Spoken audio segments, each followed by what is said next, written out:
Orange cheeks. Damn right.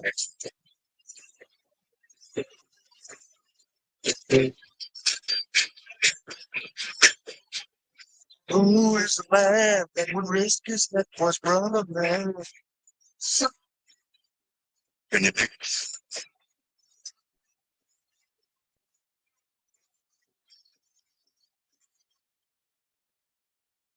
The captain will come out as you're all about. Shout! I know. They see this catch out as a bad mother. Shut your mouth. I'm talking about Shad. Complicated man, but no one understands him but his woman. Gotcha.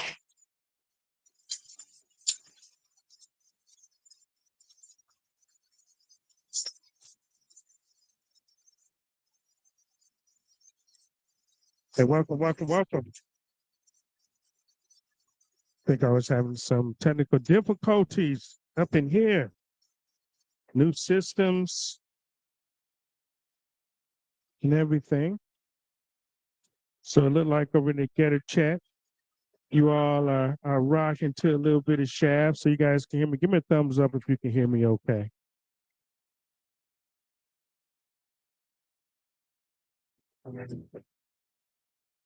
Give me that thumbs up over there in that Getter chat if you can hear me okay. Let me see, TBB, I see you over there, TBB, Andy M. Ball, and everybody over there in the Getter chat. Want to know if you welcome to another live show on Sunday night, the Radical Republicans live show with me. I am your host. Very good. You can hear me, TBB, my man. I am your host, Jerome Bell, and I'm supposed to have a guest tonight. I got hopefully they'll be in the house. And oh yeah, he is. He's in the back room waiting. I see you, Chris, man. I had some technical difficulties over here. But hey, before I bring Chris on, got a couple of things to do. Got some housekeeping to do a little bit. But thank you guys for tuning in again. Hit my sponsors real quick. BuyBlackit.com, the Radical Republicans live show. Newest sponsors, Buy Blackit. Check out their America collection for cool, funny, and patriotic items to wear with pride. Get 15% off when you go to BuyBlackit, BLACKETT.com with a / of Mamba, and you get 15% off. 15% off. I'll do the other sponsors later in the show. I don't want to keep Chris waiting, but Chris has been in the house before, but I'm going to play this clip before I bring him on, so you guys can get a little bit updated on who he is and what he does, and I'll give you a little bit. Too painful. I don't think our conversation will take probably 4 to 5 or 10 minutes. You know what you do after the FBI investigates you for making a movie about January 6th? You make another one. With investigations related to child sex trafficking, have you reassigned any of these agents? I don't believe we have reassigned people away from child exploitation. Lie. So to be clear, the FBI moved you off a pedophile task force to a January 6th task force. Yeah. We have not to date seen any evidence of anarchist violent extremists or people subscribing to Antifa in connection with the 6th. Lie. Antifa! Antifa! If you are asking whether the violence at the Capitol on January 6th was part of some operation orchestrated by FBI sources and or agents, the answer is emphatically You're saying no? No. Lie. There's 5 people, okay, that want to come forward to say that we have facial recognition of all the federal agents. 100 officers were assaulted on that day. 5 officers died. That was a lie. Killed by a blow to the head with a fire extinguisher. Lie. Died after being hit in the head with a fire extinguisher. Lie. They fixate on the deaths that are not attributed to January 6th while completely ignoring what these really horrific deaths of 4 Trump supporters that afternoon. The scariest thing about this movie is when you show people the truth, they believe it, and they come together as Americans. We unite. If this movie wasn't so dangerous to the cabal, if this movie wasn't so dangerous to the deep state, they wouldn't be trying so hard to censor it. Don't be afraid, people. Go see this movie. Hey, can I help me? Yes, sir. Are y'all open today? Not today, we're not. Director Ray. No, he's not here. Can I leave him a message? Well, I can't give him a message. You got to call to their public relations department. Yeah, we called and left a message. We did that for a couple months. Could you ask him if he's still investigating me for making the last movie?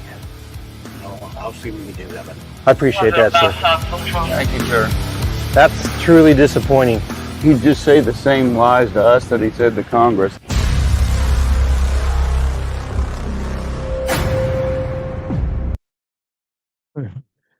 Hey, that's the War on Truth, warrontruthmovie.com. You guys go check it out. Like I said, we had Chris in before. Excuse the technical difficulties that I may be having. I'm going to bring in Chris real quick. Chris, how are you, sir? Welcome back to the Lion's Den on the Radical Republicans live show. How you been? Happy New Year. Happy New Year, Jerome. Every day's Christmas. Every day, son. Yeah, absolutely. Absolutely. There you go, my brother. Thank you for coming back. And so he lied. They lied. And it's coming. And they're still lying. Back. It was all planned, right? Yes, sirree. Months, if not years, in the planning. And you know, Jerome, y'all saw the original movie. We just launched a 4-part miniseries that goes even deeper into debt. And we brought in some military intelligence specialists and 3-letter guys to explain who the probable architects of January 6th were and how when we helped overthrow the Ukrainian government in 2014, that was kind of a dress rehearsal for what happened on January 6th. Right. You know, I talked about that way back when, when people talked about, Putin invading Ukraine and Donald Trump when he got elected, and that's all they wanted to do was impeach him because he stopped the flow of the money to Ukraine. I mean, just all of that. And I'm like, you guys got to go back to at least 2014. And this is why Joe Biden pardoned his son from December 1st, 2014, all the way up to whatever crimes he's committed since then.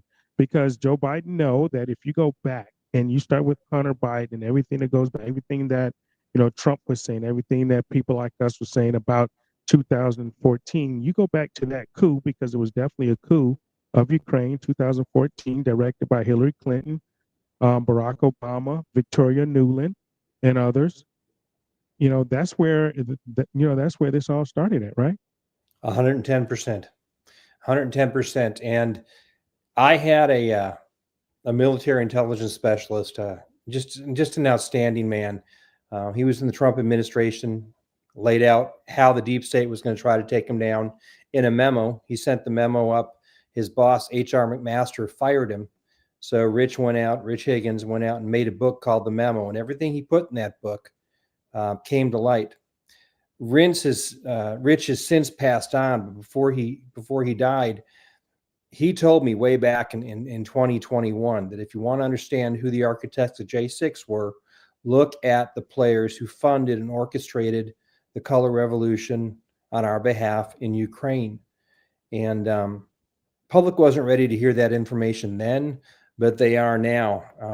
Jerome, you think they're ready to hear that now? You think they're ready to hear about John McCain that was involved in that, and Lindsey Graham that was involved in that, and all of these congressmen and senators that were probably involved in that? You Well, think they would like to hear that? it's a great question, Jerome, but we live in, as the Chinese say, it's a blessing and a curse. May you live in interesting times. Jerome, you're a sharp guy. What's the difference between a conspiracy theory and headline news? Nothing. Used to be about 6 months. Now it's about 2 to 3 weeks. Okay. Right. Nothing. It's right there. It's automatic. I mean, if you're looking on the right side, depends on what lens you're looking through. And if you're, like if they want to say red pilled, unplugged from the matrix, or just eyes wide open, is right there in front of everyone to see. Yeah. And it's too bad John McCain's not here anymore to defend himself about what he may or may not have done in Ukraine and with ISIS and with some other players, isn't it? Oh, absolutely. Well, there's pictures of him with ISIS. There's with the terrorists right in Ukraine. Him and Lindsay both. And Lindsay's here. He should be able to answer for some of those crimes, or for some of at least be able to answer some questions. Why was he there? Why did he meet with these people? And why is he so beholden? And these other congressmen, all them up in there waving the flags, up in our state house and our state capitol for Ukraine. I think a few of them can answer some questions. Yeah, but let's wait and see where Lindsay is. What is it, about 13 days from now, after the 20th? Remember how he was the biggest anti-Trumper out there? Then Trump got in office. Then he was his best friend. Then Trump got out of office. Then he was an anti-Trumper again. So let's just see where Mr. Lindsay is in a little short bit. But it's the same playbook. It's the same playbook. Over and over. As part of the reason we made the follow-up movie to Capital Punishment, everything they told you about January 6th was a lie, was because I was investigated by the FBI as a terrorist threat for making the film. What we don't say in that commercial is what I was doing at that time when the FBI investigated me. And that was making my second or third movie on the border with a guy named Tom Homan. And it was a movie called Death County and the River of Broken Dreams. And what we laid out in that movie was how in 2015, then Vice President Joe Biden was in Central America on a Give Me Your Children's campaign, really basically asking, send your kids to America, send them up here. If they get in, then you can bring the whole family. He was on the cover of La Prensa, and you see him, and it's big headlines: go to Refugios de Menores, we'll give refuge to your children. And what does he do when he first gets in office? Trump had biometric DNA tests. If you came up to a Fleet Detention Center, you wanted to pick up your son Maria and Jose, you had to pass a DNA test. Now, within 2 weeks of Joe Biden getting in office, that was gone. And what's the result of all this? Over 500,000 unaccompanied children in this administration, 500,000 kids with no parents came into this country, on top of which we've lost upwards of 320,000 children who've been put back into sex trafficking, back into sweatshops. It's simply insane. I'm so sorry. That should have been turned off.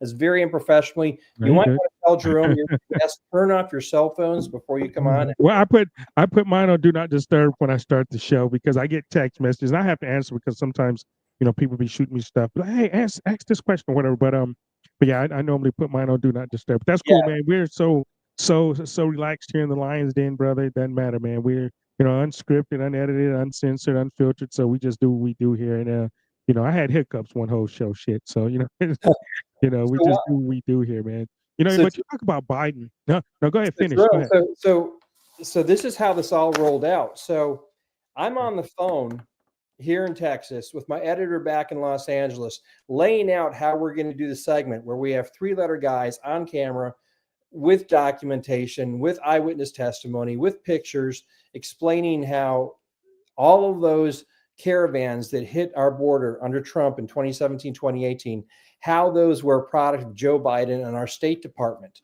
that we orchestrated all that. And while I'm laying out how Joe Biden started the largest sex trafficking operation in the United States of America, 2.5 hours later, my editor back in LA, somebody comes up behind him when he's walking his dog and shoots him in the back. Next day, no way. Next day, FBI is coming a quarter mile into my ranch looking for me to tell me I'm being investigated. And I was pretty cool about it. It was stressful, but it wasn't unexpected. Right. But then after I told the FBI, I'll meet with you by my attorneys there. I want to film the whole thing so nothing's taken out of context. After they got my attorney's information, they tried to see me again without my attorneys present. They tried to fast talk me into coming down to Criminal Investigation Division for Texas DPS, the next county over. And let me tell you, Jerome, I didn't leave my county for several weeks until we got this stuff straightened out a little bit. And they never told my sheriff that they were coming into the county to investigate me. And when you do that as federal law enforcement agency, when you don't tell the local sheriff you're investigating somebody in their county, that's an FU. That's professionally telling them, we don't trust you with this information. So my sheriff was like, if they come back, I'll treat them like any other trespasser. So well, at least you have a good sheriff, because we have some shit sheriffs out there that don't know that they're the constitutional law, the real constitutional law upholders of the law here in the United States under the Constitution. They can override federal government anytime, especially if they don't give that courtesy call. And man, that's crazy. We all, when we tell the truth, and it's unfortunate, the FBI, they went after the mothers, they went after the fathers at these school board meetings, and and called us terrorists and domestic terrorists and shit like that. Where under Christopher Wray, the FBI has been the most, let's say, unprofessional organization that we have in this government. And the FBI really doesn't have a charter, I understand, but under this guy, they've done a whole lot of criminal stuff, like coming after you. They understand. They know these people come across the border. Like you got Christopher Wray now talking about the Chinese. Well, the Chinese is, we're close to an attack, and Chinese can attack our infrastructure. Well, no shit. You let them all across the border, and you probably know where they are. You probably know when they're going to do it. And this is why I think, because the Democrats, they have a mantra of, being assholes and not wanting to go, with the peaceful transfer of power. These guys basically went without a fight this time. They went without a fight. Christopher Wray resigned, said he's going to resign, before Trump come in. I think he knows. I think he knows what's going to happen. Why did this guy resign so peacefully, no fight, no nothing? He said, okay, I'm done. Dude, never. I live on a ranch. I grew up on a farm. You never underestimate your enemy or an animal when they're caged. They're the most dangerous. Do not think for 1 second these folks are going down without a fight. Yes, Chris. Not at all. They're too quiet. He did resign, and you bring up two really salient points. Before I forget, I want to move on. I want to address before we move on. As you're saying, Christopher Wray just now bringing up the stuff about the Chinese. Tom Homan and I were invited by Texas Congressman Troy Nehls. If you don't know Troy Nehls, he'd be a great guy to have here. Awesome guy. Amazing man. For your audience, he's former military. He was a sheriff for years. He's a guy who knows how to run an investigation. Congressman out of Houston. And when he started running his own investigation, when he started speaking up against the narrative, Nancy Pelosi's Capitol Police broke into his office and raided his office over Thanksgiving weekend, trying to find, they got caught dressed as construction workers trying to find blackmail material on. So Troy Nehls invites Tom Homan and I to come to Congress and to screen this movie for Congress. This is summer before last. So all this information, I've been working the border at that time. At that time, it was 18 years on and off the border. I had never seen and neither had Tom. And Tom had been, in law enforcement 3.5 decades. Right. We had never seen as many trained foreign soldiers coming across the border in Texas. In 2 days, we saw more than I'd seen in 18 years. 2 days. And when you question these folks, they're like, oh, no soldado, no soldado. It's like, dude, I saw the way you humped the ruck. I saw the way you came through the barbed wire. You're a freaking trained soldier. What was your MOS? Okay, well, I used to be a combat engineer, but now I just want to be a chef in America. And when these guys are coming up from Honduras, from Salvador, from Guatemala, from Cuba, Michael Yan, documented special forces guys coming up through the Darien Gap. When these guys are all coming up, we took this information. We gave it to Congress more than 2 years ago. We let this out to Christopher Wray. They did nothing with this information. They had impeachable stuff with Joe Biden just based on the child trafficking. They did nothing with this. And then again, we went back. I've been very blessed. I've had 3 movies I've made screened for Congress. And the third one was The War on Truth. And we did that in this last September. Tom Homan is in DC. And there was some congressmen there. They were on the Intelligence Services Committee, and the congressman is on the Intelligence Service Committee. He's like, We didn't know this. We just didn't know this information. We didn't know this. Well, now that you know, are you going to do something about it? Well, J6 is gone. There aren't any hearings scheduled. And Tom Homan was angry. He was upset. Tom was like, oh, absolutely. Why the F am I learning about this SHIT from an effing movie? Where's the agencies that are supposed to be charged with investigating and giving us this information? This is effing BS. I mean, Tom was upset. Okay. And that's the problem. You give these guys the information and they don't do their job. Let's look at Los Angeles right now. We've been wargaming this for 2 years, and I hope I'm wrong, but I don't think I am. I would love to know the nationalities and the immigration status of many of these people that are being caught doing arson, and the ones that aren't being caught. And it's my firm belief, after doing this for so many years, that we're under attack, and what you're seeing in LA is part of 5th generation warfare. I firmly believe that. Oh, absolutely. I believe that as well too. You know, I had and Todd Bensman has been on the show, and he's awesome. Christy Hutchison has been on the show. And this was a year and a half. You know, Christy's been on 2 years ago and talked about the tunnels, talked about all the people coming across the border. And we've seen, you know, video of the military-age men. Most of them are military-age men coming across the border, and they're just flooding across, and nobody is stopping. You got Alejandro Mayorkas that should be tried for treason, Christopher Wray that should be tried for treason. And you can go up and down the State Department, and if you want to go to the DOJ, all of them should be tried for treason.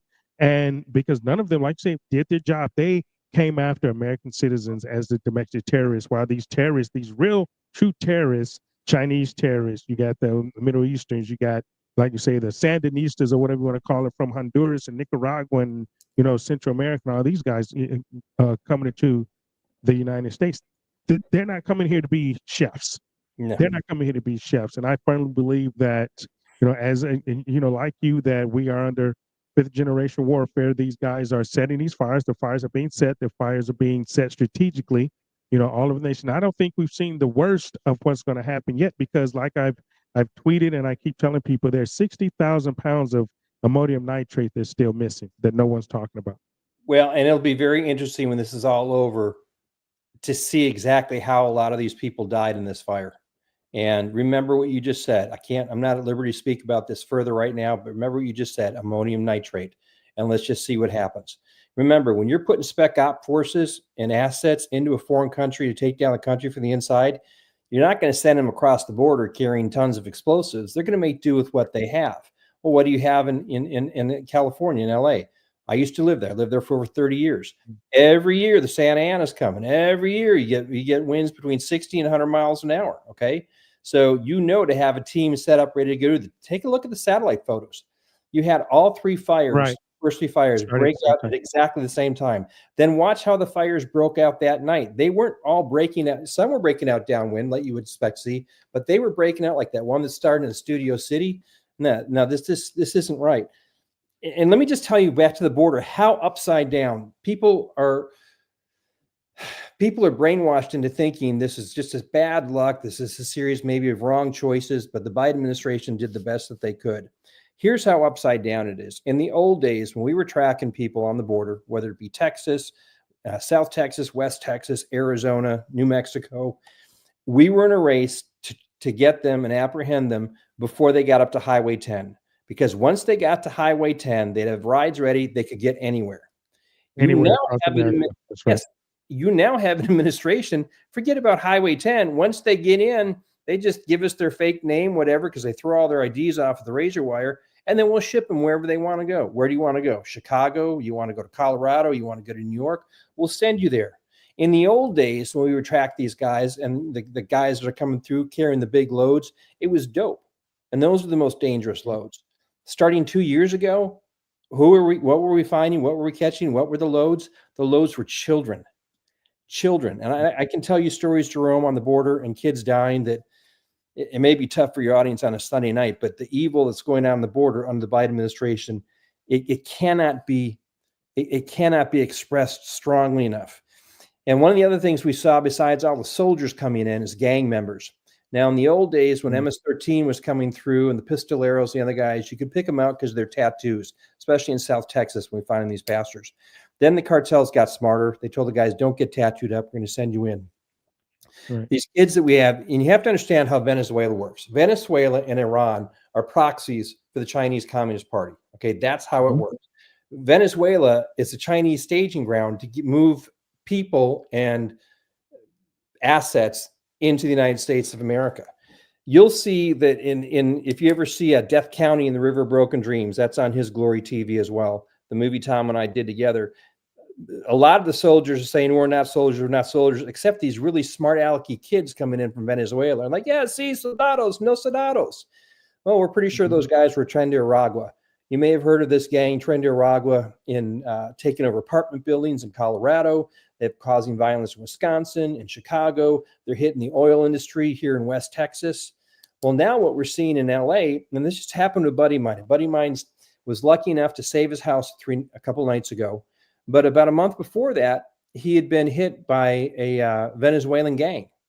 And I'm not going to go into what they took, but they took very suspicious things. But then we see this pattern of these Venezuelan gangs acting with almost military precision in these different troubled areas. Now you have in the LA fires, they've lost control of their emergency broadcast.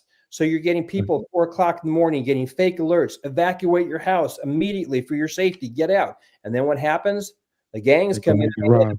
And who are these gangs? They're Venezuelans. This is nation state levels type text.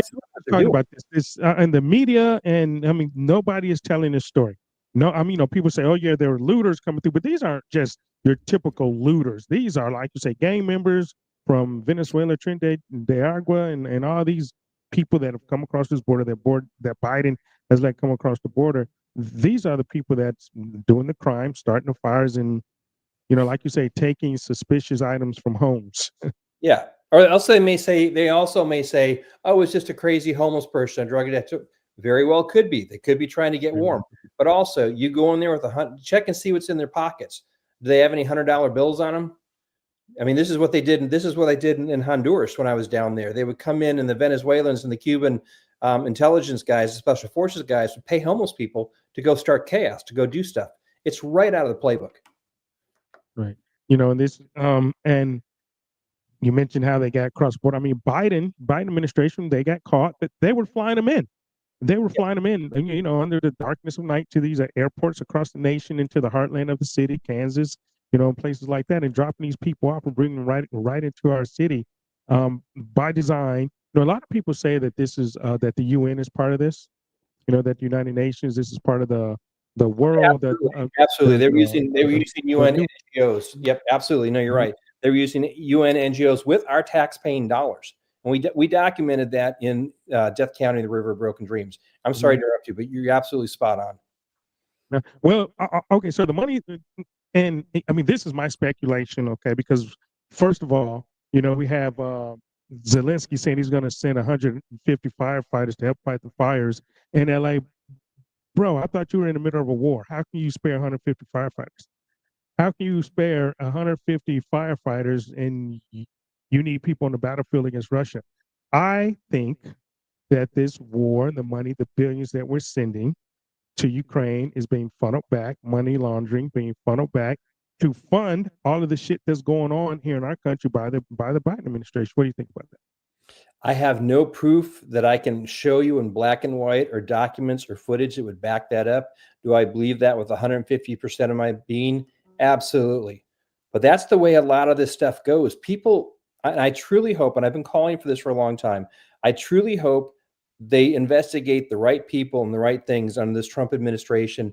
And I don't trust Congress to do that. There's some good people in Congress, but I've worked with them for 3 years. I've spoon-fed them. It's like you can lead a horse to water, you can't make them drink. So I think that we may need military tribunals on this stuff. And let me just show you how they use this process over and over. You're talking about money laundering, and just the facts alone shows that this administration has been the best business partner the cartels could look for in child trafficking and human trafficking. Let me explain something that just happened just a few weeks ago recently. Ryan Matta, he's a great guy, worked with J.J. Carroll. Yeah, great guys.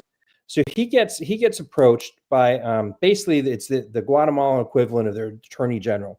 She gets a hold of him because they're trying to shut down child trafficking. They're losing, I forget the numbers. I believe it was either 220 or 270,000 children have disappeared in Guatemala. And this is a tiny country.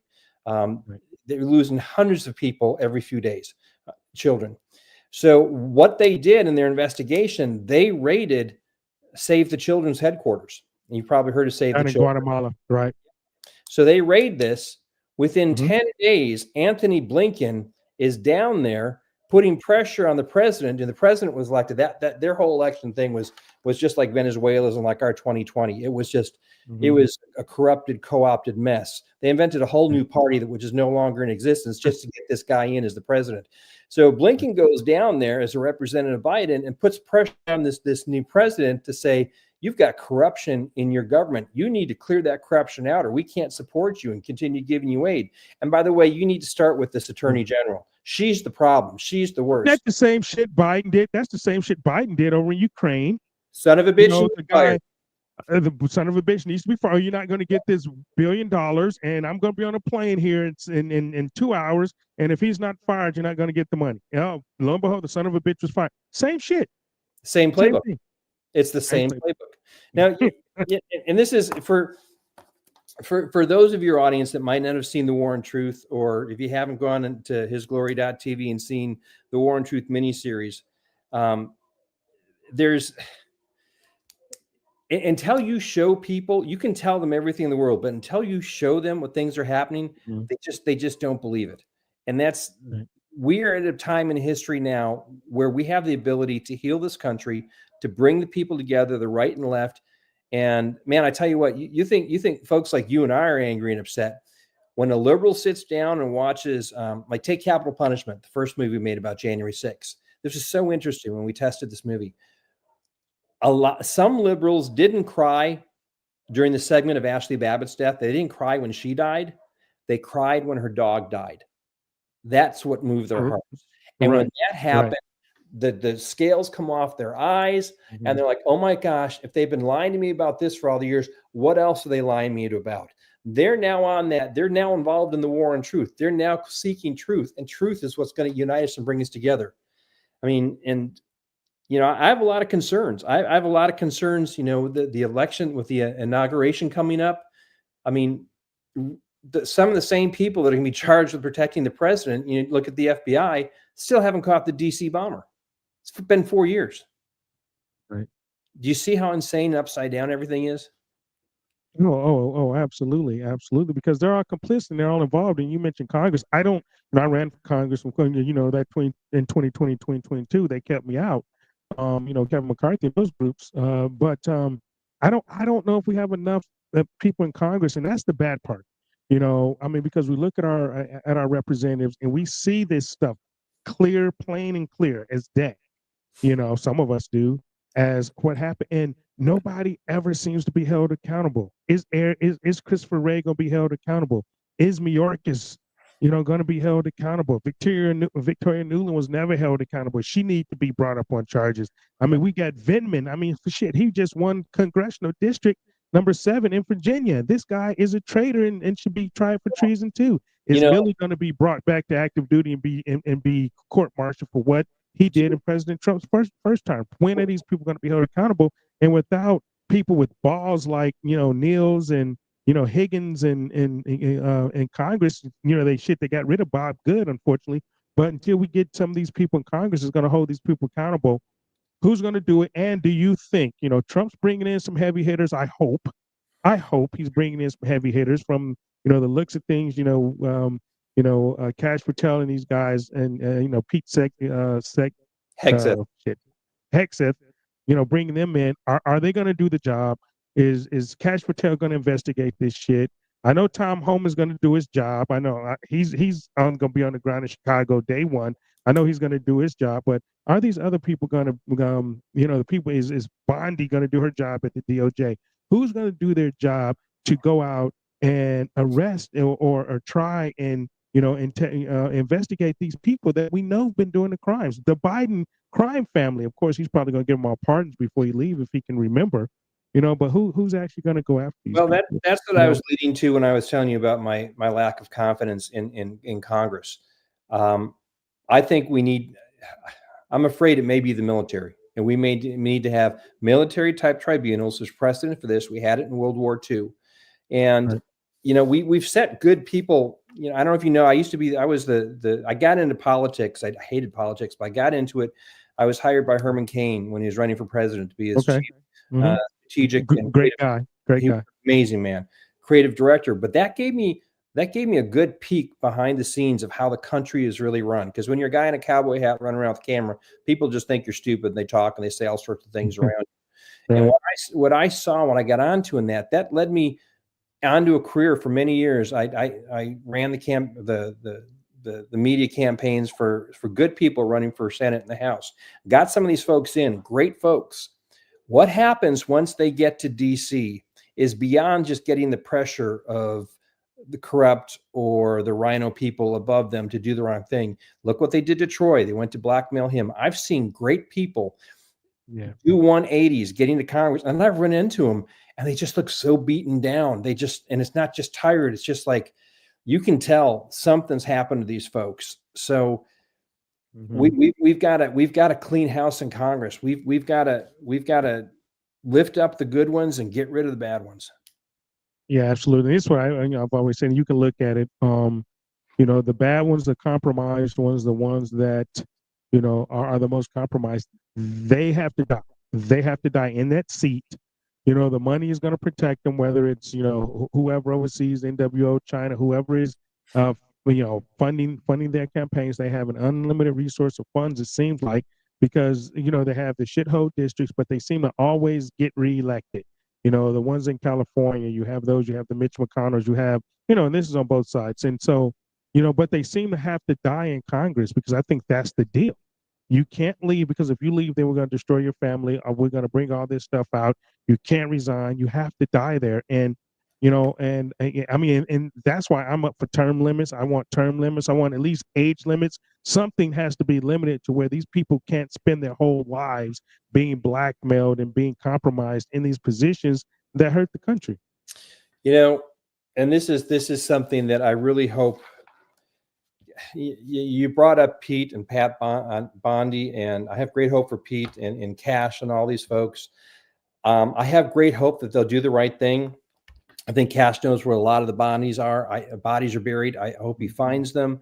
I know Tom Homan. I know him very well. I consider him a good friend.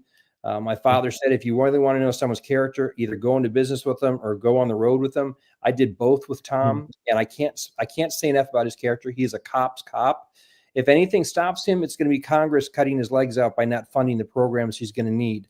As far as these other folks, I hope they do the right job, but it's been my repeated, and I don't want to jinx things. I don't want to be negative on the new administration because we're so excited, but many of the people around Trump don't seem to understand the depth of the problem or just how bad it is. And if you don't understand the problem, if you don't understand that we've been at war in an asymmetrical fifth generation war, you can't win it. I had a buddy, Rusty Fleming. This guy's an amazing guy. He back in 2005, he came out with a book and a movie, and it was called the Colombianization of Mexico, Plot or a Plomo.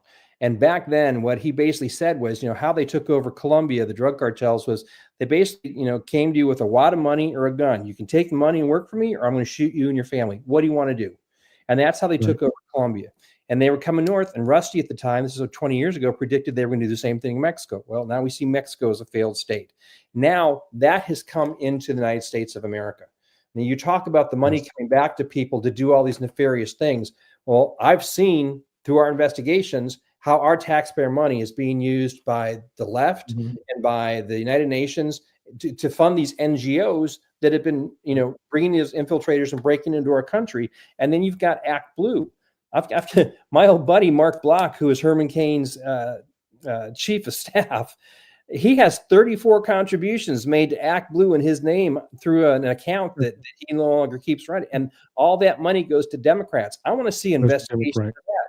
I want to see investigation of the cartels. And that's what I was getting to with Rusty.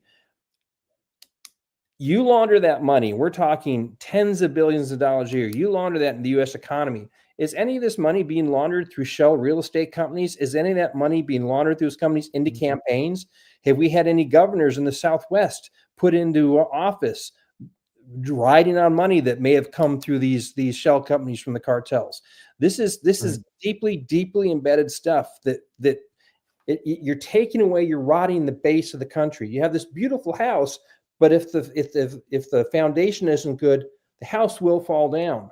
And that's where we're at right now. And we need to get our house in order. Yeah, I agree with definitely there. You know, I read an article and see if you can answer this for me. Why has the U.S. and I know Biden offered $25 million for the arrest of Maduro down in Venezuela? Why have they or why haven't they? Why have they? I mean, $25 million. U.S. said the will. You know, we'll pass our article that because I guess Maduro took the seat as president, and we've offered $25 million for the arrest of Maduro. If you don't want somebody looking, if you don't want somebody looking at how you may have stolen an election, what's the next best thing to do? Oh, go look over here. Let me explain something. Mm-hmm. If the federal government of the United States of America wanted to go down and arrest Maduro and bring him back to the United States of America they would have done it already. I don't. You're my age. You remember a little place called Panama? Panama, General Noriega. Yes, sir. Yeah, and where'd he end up? He ended up in a prison in Florida. Okay, so this is don't look at what they say. Look at what they do. And you know, I used to be at Breitbart Media, and I almost got fired back. Oh, yeah, okay. I ran the and I was good friends with Andrew. My wife and I were going to move to Texas back in 2007. We were in California, and I gotten blacklisted for making the movie Border. People we knew for 20 years wouldn't take my phone calls after I made that movie. And Andrew asked us to stay and fight Nineveh, so we did.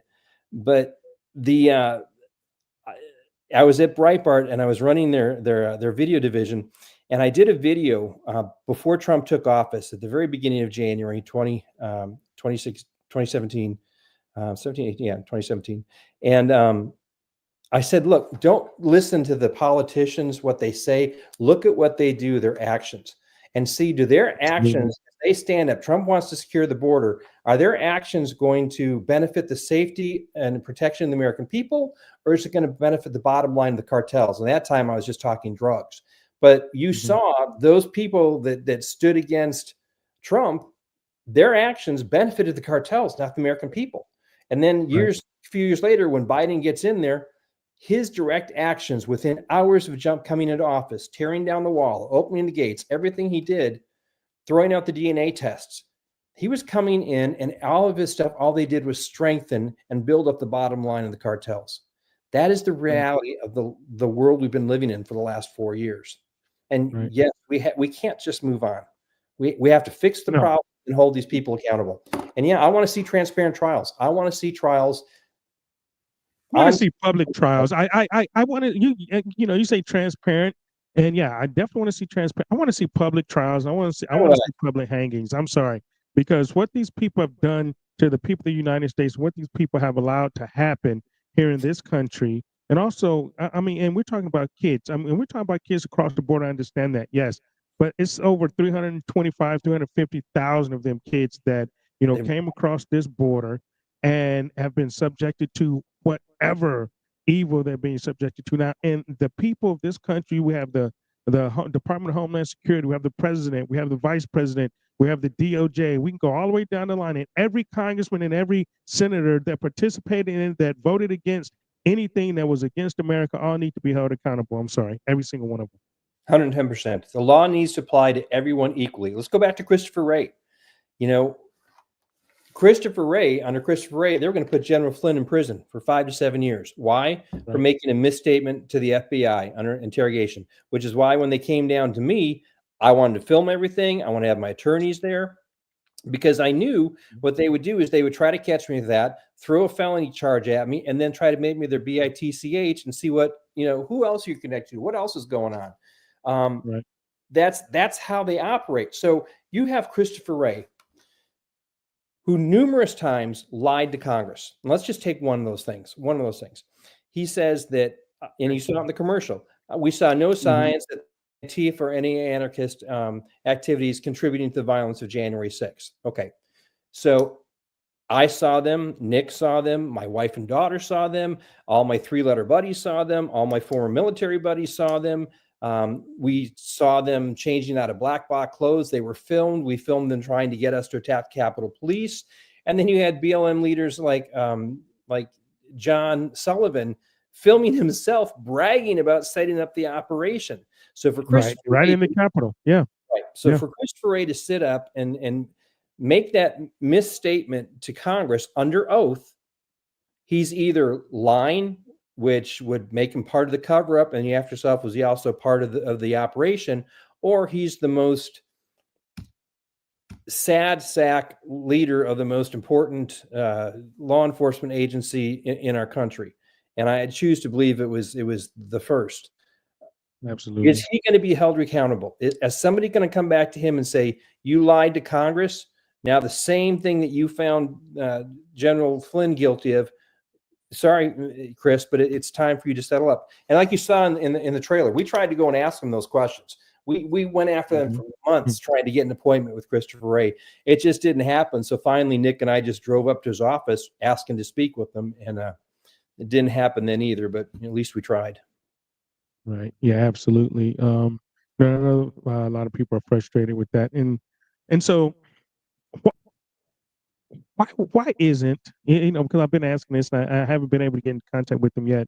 I've talked to Tom Homan a few times, but I haven't been able to talk to General Flynn yet. Me and General Flynn are pretty good friends. He's endorsed me a couple of times in my congressional runs and state runs. But why wasn't he one of the number one choices to be in Trump's cabinet, or because he definitely knows where the bodies are buried? Why isn't he there? So I could only speculate. I've never asked him that myself. I would say there are only two people in the country that could answer that question. That would be Donald J. Trump and Michael Flynn. Now, I will just say this. Ask yourself this. Where could he definitely knows where the bodies are. Do you know Mike Flynn? Do you think Mike Flynn has just been sitting around doing nothing and surfing while he's been outside? Absolutely not. He's working. He's been working. Where do you think he could be most effective? You see what I'm saying? Yeah, on the outside. Yeah, no doubt. Or maybe doing something else. But again, you'd have something behind the scenes. Yeah, you're definitely behind the scenes. I mean, because he has to be there. I mean, and I'm sure he's working. I'm sure he's doing his thing. But I mean, because you definitely want the best of the best, and I'm sure I mean, like Tom Homan right now, he's getting death threats, because he's public. He had to move his family around behind the scenes, and I'm sorry. He had to move his family around. And I ask you to ask your audience, for folks like Tom Homan, for folks, anybody that's standing up for the truth, please pray for not only their safety, but the safety of their families, because that's the Achilles heel. Right. That's something.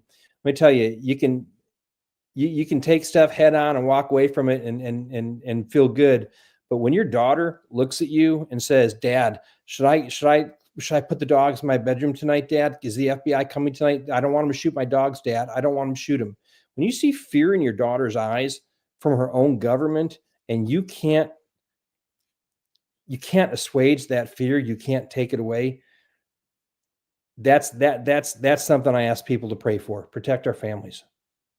Yeah, absolutely. I agree with that. 100% we have to do that. I mean, because that's tyranny. I mean, if you and your daughter says it, I mean, if or whose ever daughter, I think it was yours, but if they live in fear, if our children are living in fear, if we are living in fear, that's a tyrannical government, tyranny, and we have the right to break that down, but I mean, it's written in the Declaration of Independence. It's what we're supposed to do. It's our duty. It actually says it's our duty to abolish that form of government and build a new one. But the way that this government has been set up now, and I hope Donald Trump and the new DOJ put it back the way it should be in the power of the people. But people are afraid. People are afraid to step up and speak out anymore. And I think that's by design, because if people really knew, I mean, it's 330 million people here in the United States. It's only 535 congressmen and women and some law enforcement. But if people really knew and really understood what was going on here in the country, we have a revolution overnight. But You see, know? Jerome, you are so over the target, my friend. You drive people to fear, you keep them off balance because then they're more pliable, they're more maneuverable. I don't know if you're familiar with MK Ultra programming, what they do to an individual. I It's speak fear-based, about it all the time. Yeah. it's fear-based trauma. Remind me to tell you a story about MK programming after this. And please don't let me forget. But Okay. it's fear-based trauma. It's trauma-based fear programming. That's what's being done to the country right now. January 6th was brilliant in its execution, and January 6th didn't end up the way they wanted it. I 100% believe they wanted hundreds of dead Americans, and I can prove it. I can tell you what happened. It screwed up their plans. Lieutenant Tariq Johnson went out of SOP, and he basically changed the course of history. We can talk about that as well. But people, when they're off balance, when you don't know up is down, right is left, what's a man, what's a woman, when you're afraid to even open your mouth and stand up, then you're no longer the United States of America. You're no longer what we were founded on, with DNA, with freedom built into our DNA. And that's the beauty of what January 6th did and what a great plan it was. It was a twofold plan. The first part is to steal the government. And in order to do that, you had to stop by any means necessary the investigation into the contested ballots in the swing states. Boom, that worked perfectly. Once that breach happened, once they broke, they came back. And like I said, there's a congressman that I know I respect very much. He stood up for transparency. He wanted the investigation. They beat the crap out of him for doing that, for being on the wrong side. Okay, so they come back from the breach, and boom, there's no investigation. It's all done. Just before the breach, there's a standing ovation. The House is stagnant. They're cheering. Boom, a flare goes up over the Capitol building. Breach happens. Bam, history changes. So that was plan A. That worked perfectly. Then the second part of the plan was to make sure no one ever stood up again. When you set out to fundamentally transform the United States of America, and believe people when they say this, we're going to fundamentally transform the United States of America. In order to change it from the United States of America into a Marxist state, the first thing you have to get rid of are those people that believe that our rights come from God, not from the government, not from the state. And that's why you see so many Christians imprisoned over January 6th. That's why you see so many veterans, because they uphold their oaths, because as Christians, we're called to stand up for the truth. Those are the people you need to get away. So you cut the head off the snake, you throw 1,500 people in jail, you keep coming after the rest of them, and then people are scared. And they will keep their heads down and will keep their mouth shut. And that is how you silence and end freedom in America. I mean, and that's basically what Yuri Bezmenov was talking about, with the socialist subversion and turning this country into a communist nation. Is the first part is demoralization, and that's continued. What they're doing is demoralizing the Americans into not wanting to stand up, of course, for their rights. And, right. Now is where we are. Exactly. For those people, I mean, I'm sure your audience, you have a very informed audience, but for those who might not know, Yuri Bezmenov was a KGB colonel that defected in the 80s, came over here. He laid out the plan they were doing against us because he was part of the team that invented it. Right. And everything they've done has been just according to the plan. If you know Cloward and Piven's strategy, which is what Hillary Clinton did her master's thesis on and tried to cover it up. Right. If you read Rules for Radicals, Saul Alinsky, no history, what Mao did. If you understand Stalin, who said, I care not who votes, I care who counts the votes. And in order to take over the country, you need an army of useful idiots. Well, that's what we've got. They're following the same playbook. You just need to look to history. And if you haven't seen the miniseries, if you haven't seen the movie, I'll just give your audience one thing that they'll know about that shows how deep the cover-up goes. There was a fella, and Jerome, I bet you're going to get this. There was a fella that said that if you make the lie big enough and tell it often enough, it becomes truth to the state and thus to the people. Do you know who said that? Joseph Goebbels. And who did Goebbels in Germany? Yeah, yep. Hitler's dude. Right. I was going to say Hitler's dude, but I couldn't think of his name. He was Hitler's propaganda minister, the Ministry of Truth. Right. Okay, so that's the playbook. So now fast forward to 2021, and you still have people in the media clinging to this now. You had the Department of Justice, you had the FBI, you had Joe Biden saying this just a few months ago. 5 law enforcement officers died on January 6th. 5 cops died. That's a lie. You know, and Brian Sicknick, you know, he was, from everybody we interviewed, he was a wonderful man, but he died of natural causes. His head was not bludgeoned to death by MAGA supporters. Okay. So right there, you know, they had a script they were coming out with. The other 4 officers that die of suicide weeks and months later. So why do people at the highest echelons of our government go forth with that lie over and over? And again, it comes to the Christopher Wray conundrum. They're either really ignorant and uninformed, or they're in on it and they're part of the conspiracy. And that's what you have to look at, because what that does by telling that lie over and over, no one's looking at Ashley Babbitt and was that maybe a washed out investigation? No one's looking at Roseanne Boylan. Who killed her? Why did she really die? Why was she hit 3 times while she was unconscious on the ground with eyewitness testimony saying the third blow is the one that killed her? Why did you have 2 guys who died of heart attacks, one of which is just standing there minding his own business, gets hit by a grenade launched flashbang in his chest, explodes. The guy next to him screams, his face is burned. This guy goes down, heart attack. He doesn't get back up. That's to cover up what really happened that day. And, you know, Jerome, the truth is never afraid of a lie, and a lie can't stand up to the light of truth. And I really believe that eventually all this truth is going to come out.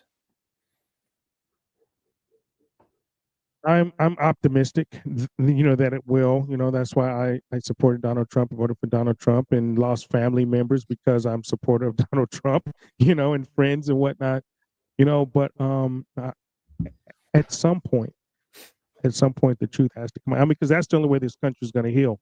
You know, if that's the only way that the people of this country are going to come together, when the truth is displayed for everyone to see.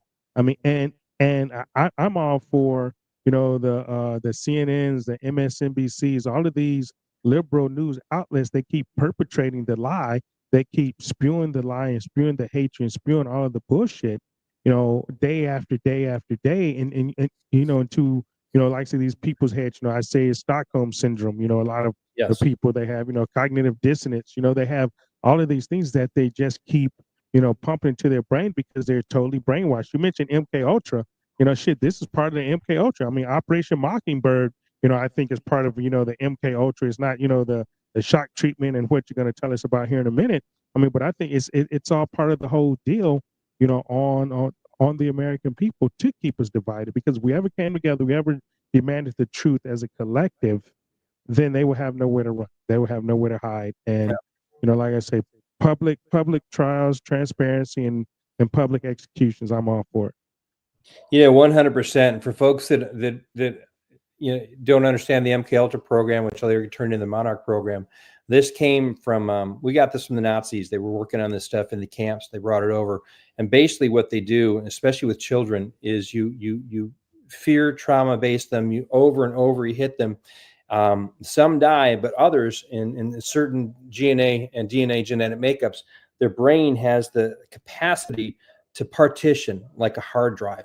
It's like, if you remember the movie Sybil, she was traumatized as a little girl, and she developed all these different personalities to protect her, protect the main personality. Now we call these creative personalities alter personalities. Is what we call them.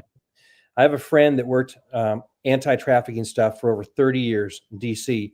And she told me, working with these victims, these MK Ultra victims, trying to put them back together and get the personalities down to the core personality. She said the only thing they saved them was Christ, was Jesus Christ. That when they came to the Lord, that it brought them out, and the only ones that saved and stay saved were the ones that came to Christ. And I believe that, because as a Christian, I know that God can heal anything. You know, Christ who strengthens us. A couple of weeks later, I'm talking to a 3-letter buddy of mine, and I told him what this woman had said, and he goes, "Oh, hell yes. We spend months building up in those altars, and they get one solid central personality, and all our work just goes to hell." And I was just like, no way, going, wow, okay, well, there's the spiritual way to do it, and there's the mechanical way right there. There's your answer. And that is what they've been doing to the United States of America. And guys like you and I that have been on the inside of this, we can see it so easy. And the rest of the country, because they think of right and wrong, they think of common sense. They want to come together, want solutions. You turn on the TV. I watch 3 different networks. You think I'm informed. what you can't grasp and what's so hard is that this is such a huge operation, and the media is working. Knowledge is power. We're in the greatest information war this country's ever been involved in. And instead of seeing the news media, you have to understand that's a propaganda arm of this machine that's meant to divide us and to create fear so that others can seize power. It's not just, Rahm Emanuel says, never let a good crisis go to waste. No, that's beyond that. You got to create the crisis. And that's where we're at now. But, if we can show people the truth, we can save this country, can bring her back to God. And I have no doubt, Jerome, we're going to win this. And I thank you for what you're doing. I know it's not easy running a show, doing everything you can, getting this information out, but you are a warrior in the war on truth. It's because of folks like you and what you've done that, okay, you run for office, you didn't win. That didn't stop you. You get back up there, you do it again, you reach out to the audience, you show the light of truth to all these people that tune into your show. That's who America is. That's who we are. And as long as folks like you keep standing up, we are absolutely going to win this thing. God's got this. God created this country. God created this country because people believe that resistance to tyranny was obedience to God. He's not going to let her go down the tubes while there's folks like you and your audience and a handful of people out there willing to stand up for her. I know he's got this. I couldn't get out of bed in the morning if I didn't believe that. Yeah, absolutely. Absolutely. And I appreciate you saying that. And my audience, I'm sure, appreciate you saying that about them as well, because this is the ultimate truth show. No holds barred, no scripts at all. So, I believe, God has to have it. I believe God does have it.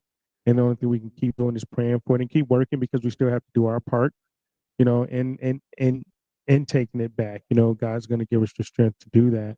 And people just have to, keep praying and keep working collectively together. And we appreciate that. And we appreciate people like you, man, putting these films out, putting these movies out. And and battling yourself. You had your personal battles with the FBI and things like that. So we know it can't be easy on you too and easy on your family, but we have to fight. You're a warrior, we're our warriors, and we have to have that warrior-like mentality.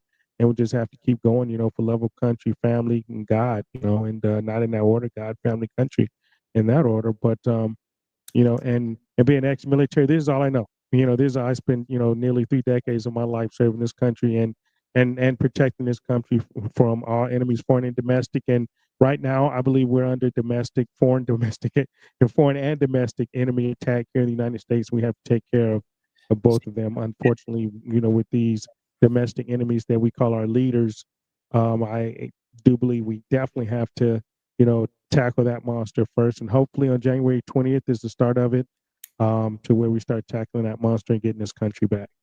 And Jerome, that's what makes you so dangerous to the people that want to fundamentally transform the United States of America. And I thank you for what you said about my family. I couldn't be here. I'm so blessed. I couldn't be here without my family, my wife, my daughter. And I've been blessed with people to support us. When God talks to you, he whispers in your ear, and if you don't listen, he kind of taps you on the shoulder. If you don't listen, he punches you in the stomach. My punch in the stomach was the FBI coming up a quarter mile into my ranch. Mm-hmm. I'm not any braver. I'm not any smarter than the guy next to us. I've just been thrown in this path, and we didn't know what we were getting into. And when we got into it, there's no way to go but to win. You can't back up, because it's you win or they take you down. They destroy you. After we got investigated, I sat down with my wife and my daughter. I said, guys, I'm sorry. And because it's stressful. They my daughter is friends with girls from the last movie that, 12 years old girls being dragged out in the street in the cold, handcuffed in their bedclothes, blowing up their front door, just stuff that shouldn't happen. 4 and 7 year olds being flashbanged. So my daughter knew what was coming, and my wife did. And I said, look, if you guys want me to stop, I'll stop this movie. I won't make anymore. I'll find something else to do. And my daughter, who was 18 at the time, said, Dad, you can't stop. I want to have a life. I want to have kids. You can't stop, Dad. You have to win. So that's my motivation, is God's put us here and we're blessed and we just have to win. A guy like you, who's former military, who's taken an oath to defend the Constitution, you didn't drop that oath when you took off your uniform. And this is what scares the hell out of the deep state. It's why under Obama, you remember a woman named Janet Napolitano? She was director of the right. Right. She put out these things called fusion reports. And these fusion reports are like white page directives on how the federal government dovetails and works with state and local law enforcement. And she put out a fusion report that said the three most, remember, this is when we're going against ISIS, we're going against Al-Qaeda, we're in the war on terror. She puts out that the three most dangerous threats to the safety of the national security of the United States of America are pro-border security enthusiasts, Christian pro-lifers, and returning veterans. Returning veterans. It was number one, the most thing they'd be scared of. And we started doing the War on Truth, and we're talking to these people that are in prison, you know, some over 2 years waiting for trial in the United States of America. Unbelievable. Who are they? They're pro-border security enthusiasts, Christian pro-lifers. And over and over and over again, they were guys like you. They were decorated military guys who dedicated their life to protecting this country. And they're the ones that were locking up to keep them shut up so they couldn't say anything. Right. You know, it's funny because, you know, when you say, you know, God taps you on the shoulder and punches you in the gut and, you know, protects you that way, right? Because I was going to go to January. I mean, I have friends that were there. I can't mention their names, but I have friends that was there on January 6th, and I was going to go. I mean, shit, I just ran for Congress. You know, it was, you know, I had just lost my race, and, you know, I got deplatformed by Zuckerberg and @Jack from Twitter. You know, I was pissed, man. I saw the election was, you know, rigged and, you know, just everything, you know, stolen and whatnot. You know, yeah, I was going to go. No, but God hit me and said, no, don't go. So I'm told, don't go. And, you know, and I'm a staunch, like I say, I'm a staunch Trump supporter. You know, I'm a staunch, you know, I'm pro-American, you know, and, but some told me don't go. Don't go. And I didn't. I listened and I didn't go. And some of my friends that went, they had Department of Homeland Security to come to their house. The FBI came to their house. I had some friends that was, you know, harassed. A couple of them, you know, they've been arrested, and they're still coming after people. You know, and you know, so I thank God that he told me that, but more than that, that my gut made me listen, because I'm hard-headed as fuck sometimes, you know. So, you know, but I didn't go, and you know, I think, like you said, you know, I'm more useful here now than I would have been there on January 6th. I mean, because that's when we lost our country in a coup. Now, people think we lost our country on election night. What was that, November the 8th? But no, we underwent a coup on January 6th. That you know, that's when the coup really took place, right there in Congress and right there in the FBI. So, I want people to go back and watch and pay attention. 2014 in Ukraine. Same playbook that happened here in the United States. Same playbook. The coup that we underwent, and so we just have to continue to be vigilant, continue to be, you know, strong and faithful, and continue to stand up to this tyranny. And do you think Donald Trump is going to pardon all those guys, all the J6s? I keep hearing he is. I keep, you know, in reading the reports, you know, that he is. And so, but I would be surprised if he did it by close of business January 20th. I'm hoping so. You know, I'm hoping so. Everyone that was involved in that day one, I mean, shit, you know, Hunter Biden got pardoned with this laptop that the FBI said didn't exist, and of course we all found out that it's a bunch of stuff on that and laptop. More. That he was pardoned going back years before that. I mean, this is unprecedented. How can you pardon somebody for December 1st, 2014? His pardon goes back to December 1st, 2014, and we both mentioned it. What happened in 2014? The Ukraine coup in Ukraine. So, and this is the same thing. You know, he was talking about giving pardons to all these other people, like you know, Cheney. It's like, I'm sorry, you just said they didn't do anything wrong, but now you're going to give them a pardon for something they haven't even been convicted of, let alone charged with. There's something really rotten in Denmark, kids. Really rotten. Really, really rotten. And we're going to hopefully find out what that is. I mean, because a lot of people are hoping that, and I don't want to see the disappointment. And you know, here's one thing too. I mean, you talk about Mike Johnson. I want to talk about him for 1 second. And I don't know how long you can stay, but you can let me know. You can go whenever. I can give you another 10 minutes. How's that? Okay, let's do this. Let's talk about Mike Johnson real quick. Right? He became the Speaker of the House because he said he was going to release those 45,000 hours of film. Why haven't we seen those 45,000 hours of film of J6? Probably for the same reason the guys that I told you about that stood up and voted for transparency are so beaten down and punished now. I have no idea the talks that go on behind the doors there. I had a lot of respect for Mike Johnson before he went in there and the work he had done with his firm. But here we go, just like Kevin McCarthy. Oh, it's what they say. I'm going to release those footage, and then they don't. What kind of pressure is being put on them? Remember what Chuck Schumer said? I'm going to paraphrase him. I think it was either 6 or 9 times. I think 9 times. But he warned Trump. He said, you don't want to go against the intelligence agencies. They've got nine ways on Sunday to put you down. And I would reserve judgment for Mr. Johnson because I don't know what he's been through. I would love to know what the conversation was between him and Trump when Trump came in and saved him from getting ousted by getting those 2 congressmen to change their votes and to go for him. Right. Politics is a lot like making sausage and the deals that are made, but it also could be, and I'm entirely guessing right now, but this is just how I see the game being played. I saw what they did to Herman Cain. I saw what they've done to some of the other guys. I saw what they did to Troy. Right. It wouldn't surprise me at all if there was being pressure put on him to make a good guy do bad things, and Trump comes in like the cavalry and says, don't worry about them. We're going to take care of those guys. Go do your job. Go do what you came here to do. That's the altruist in me, hoping that something like that happened. Mm-hmm. Well, yeah, I can agree with that. Hopefully, yeah. Hey, like I said, I'm optimistic. I've been pretty upset with Mike Johnson. Like you say, these ain't, I know for a fact, they get pressure because, when I was running for Congress, I had this guy come up and tell me, he said, this is how it's going to go. He said,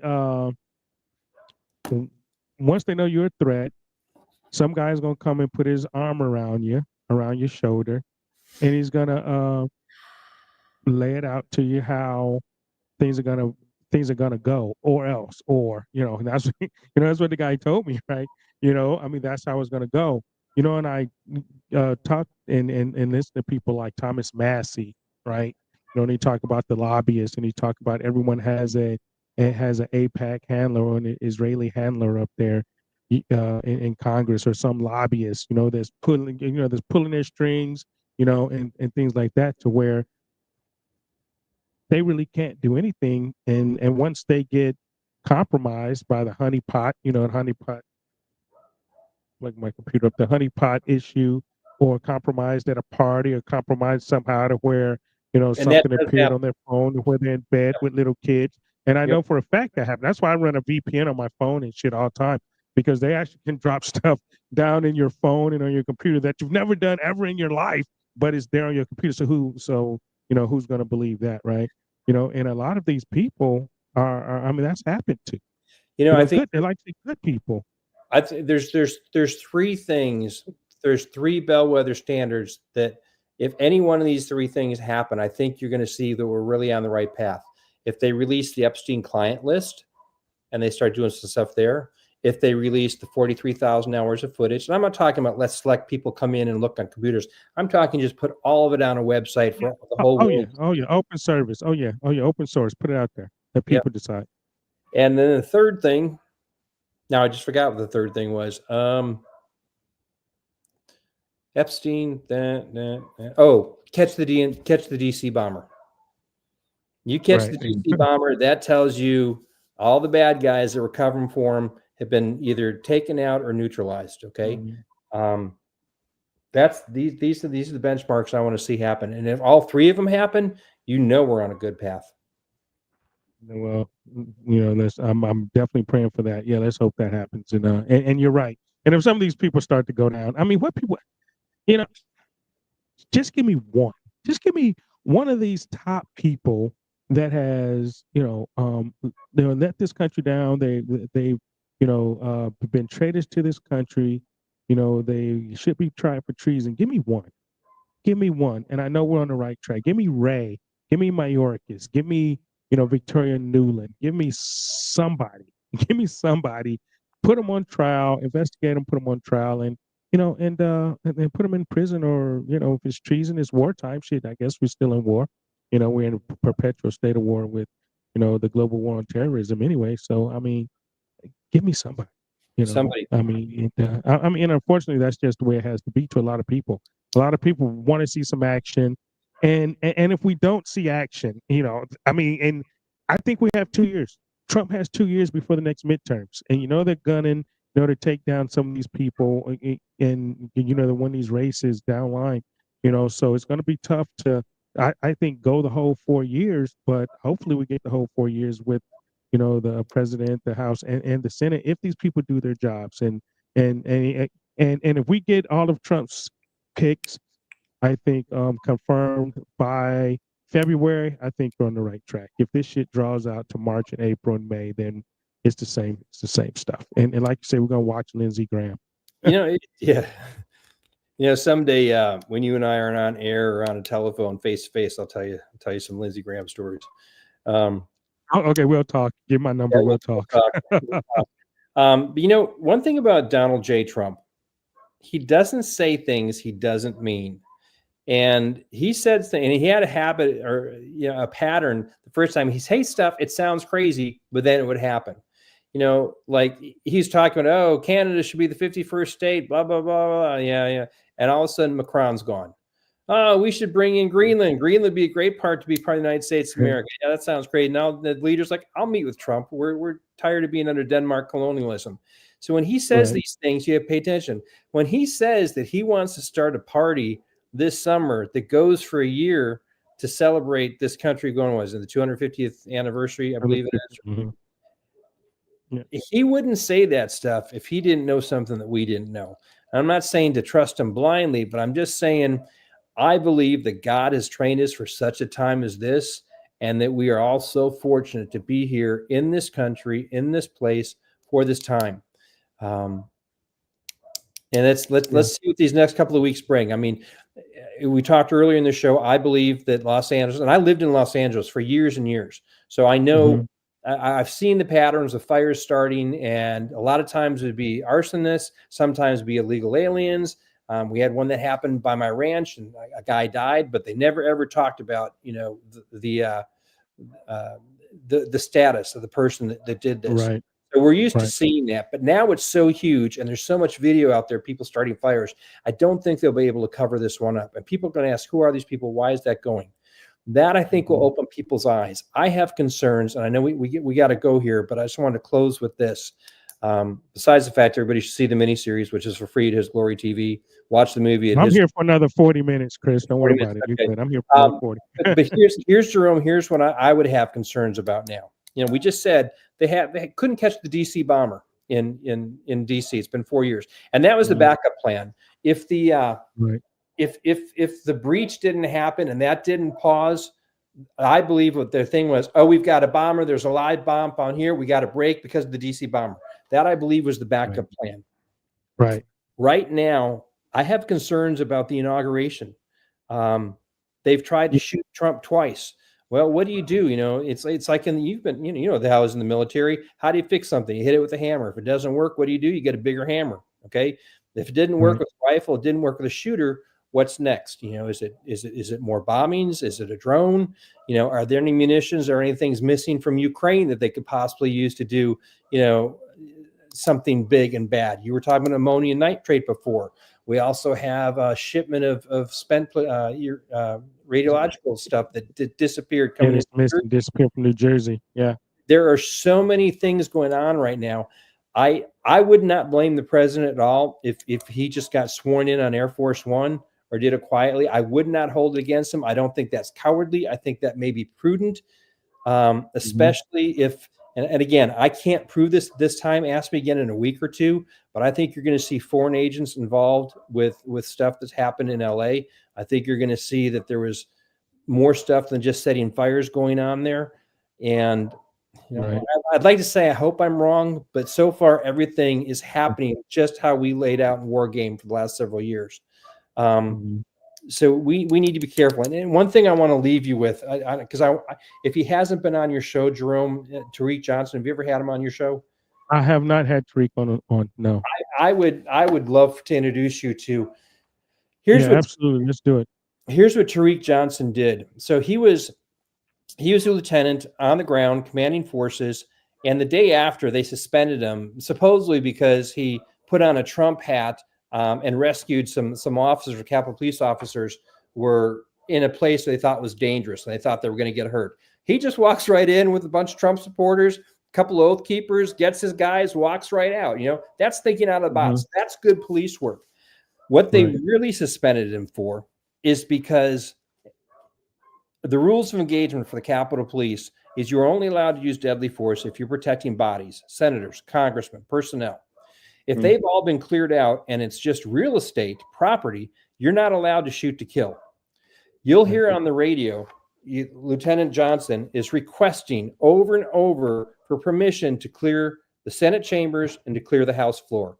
The person he's supposed to get that okay from is a woman named Yoganada Pittman, who, as it turns out, is the same person that held up all the intelligence reports that would have made a difference that day. And as Tariq says, everybody on the ground that day, the Capitol Police, the MAGA folks, they were all set up that day.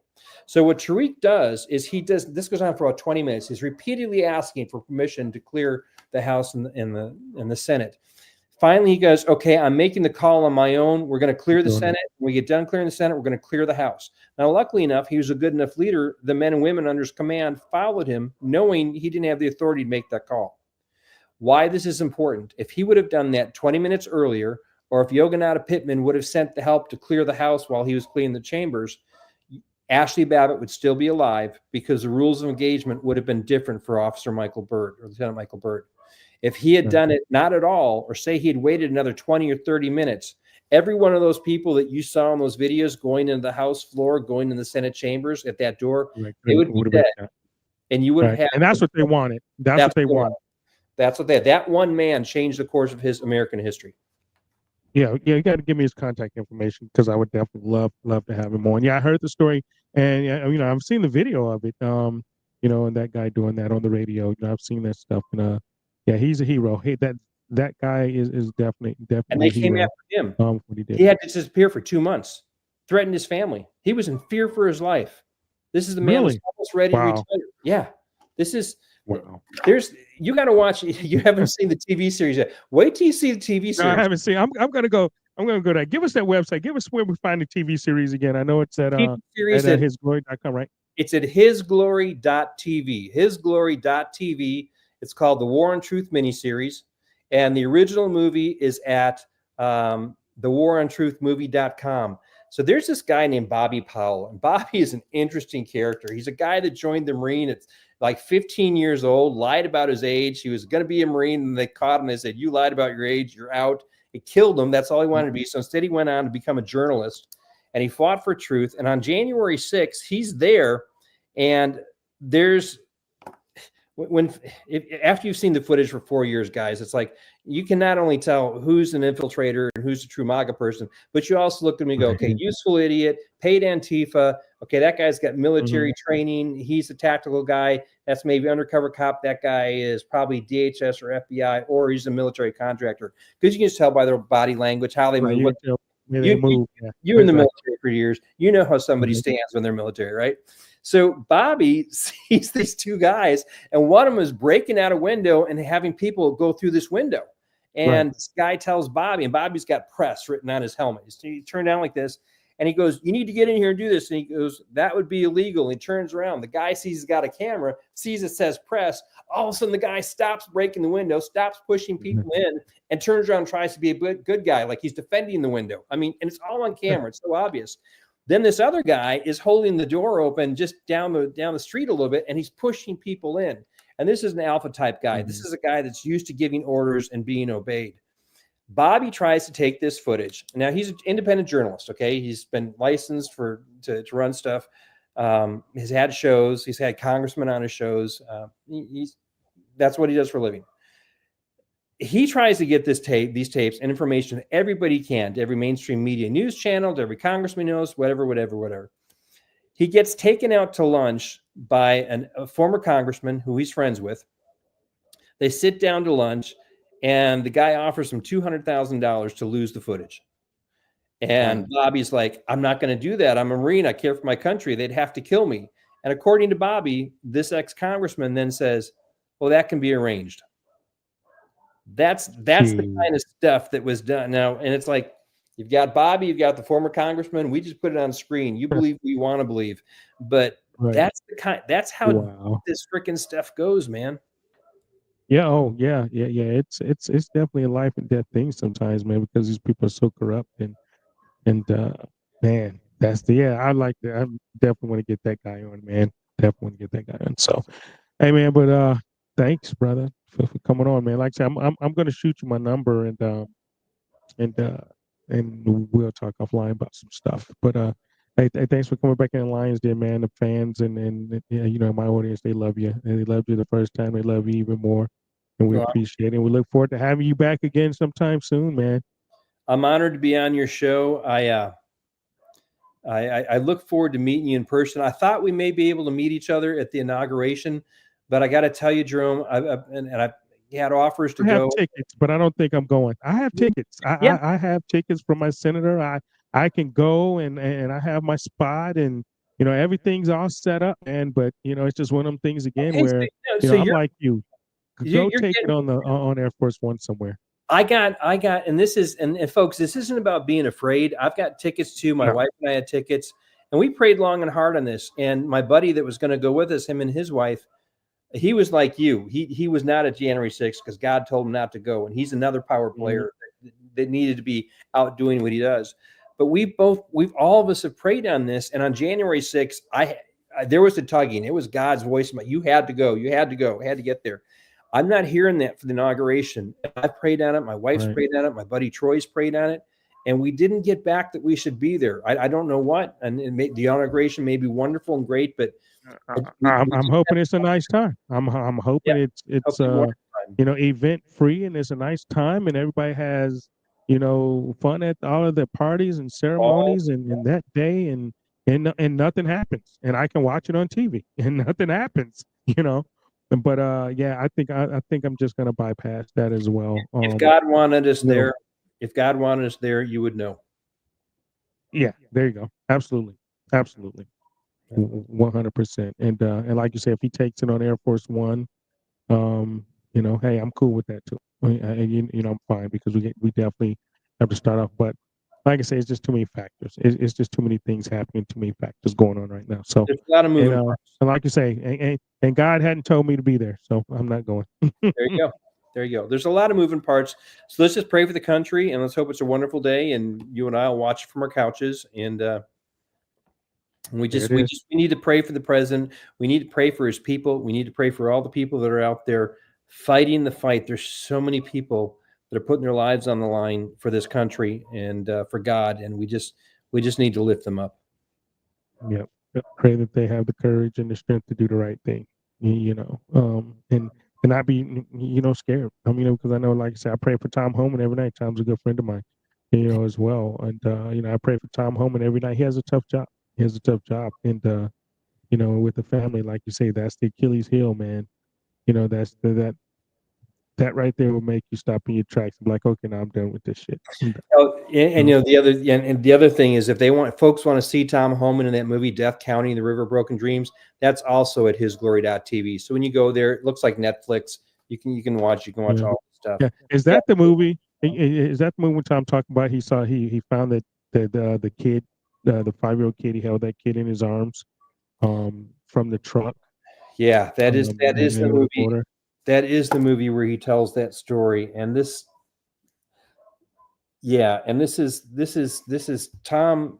Tom has the hugest heart and he's a dad. Mm-hmm. And people don't understand, you know, he held that 5-year-old kid and, you know, the kid died. His dad died on top of him trying to protect him.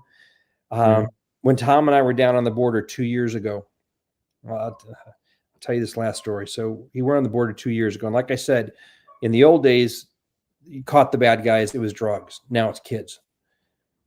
So we had gotten down there and there was a family from Africa, I believe it was Angola, and they came over and they had a little 15-year-old girl.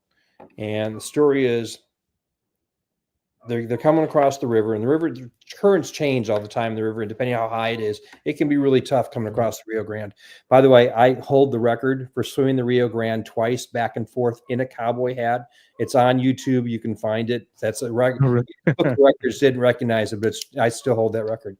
Anyway, this family comes across, and the current hits the dad. He goes down. The wife goes down. They start to drown. Border Patrol comes in with the boat. The dad drowns. He dies. They rescue the mom. They rescue the baby. The baby's not breathing. They get her breathing again. They life flight the mom and the baby to a hospital where the baby dies. 4 physicians examined this child. She had been raped anally and vaginally so many times that there's no longer separation between the two. And when they did the investigation, the group she came over with, it was determined that this is part of the price they had paid to the cartels to let them do this to their child to get them across the river. Can you imagine coming all the way from Africa, seeing them, and before you can get across, they do this to your baby? And they thought it was at least 12 to 15 adults that had done this to her. Now that's evil. That's the kind of evil that just and I've sat on the border with rape victims. We were the first to report on the rape trees. We got attacked for it back in 2005. This was one of the most evil things I'd come across until I talked to the medical examiner. And the medical examiner said, Chris, I'm under gag orders from high up not to talk about this case. I cannot talk to you about this child and how she died or what may or may not have been done to her. But I can talk to you about the other 3 children I have sitting on slabs in my morgue right now. So as evil as it is, the men that did that to this child, how evil is it the people in our own government know about it and covered it up on purpose? That's evil. That there is public hanging. That there is ridiculous. And I'm probably going to get dinged on YouTube for saying that. But no, that right, that's evil. How do you do that? How do you do that? How do you not protect a child? You know, how do you not let that come out that these people are doing that to these kids, man? Well, let me ask you this, Jerome.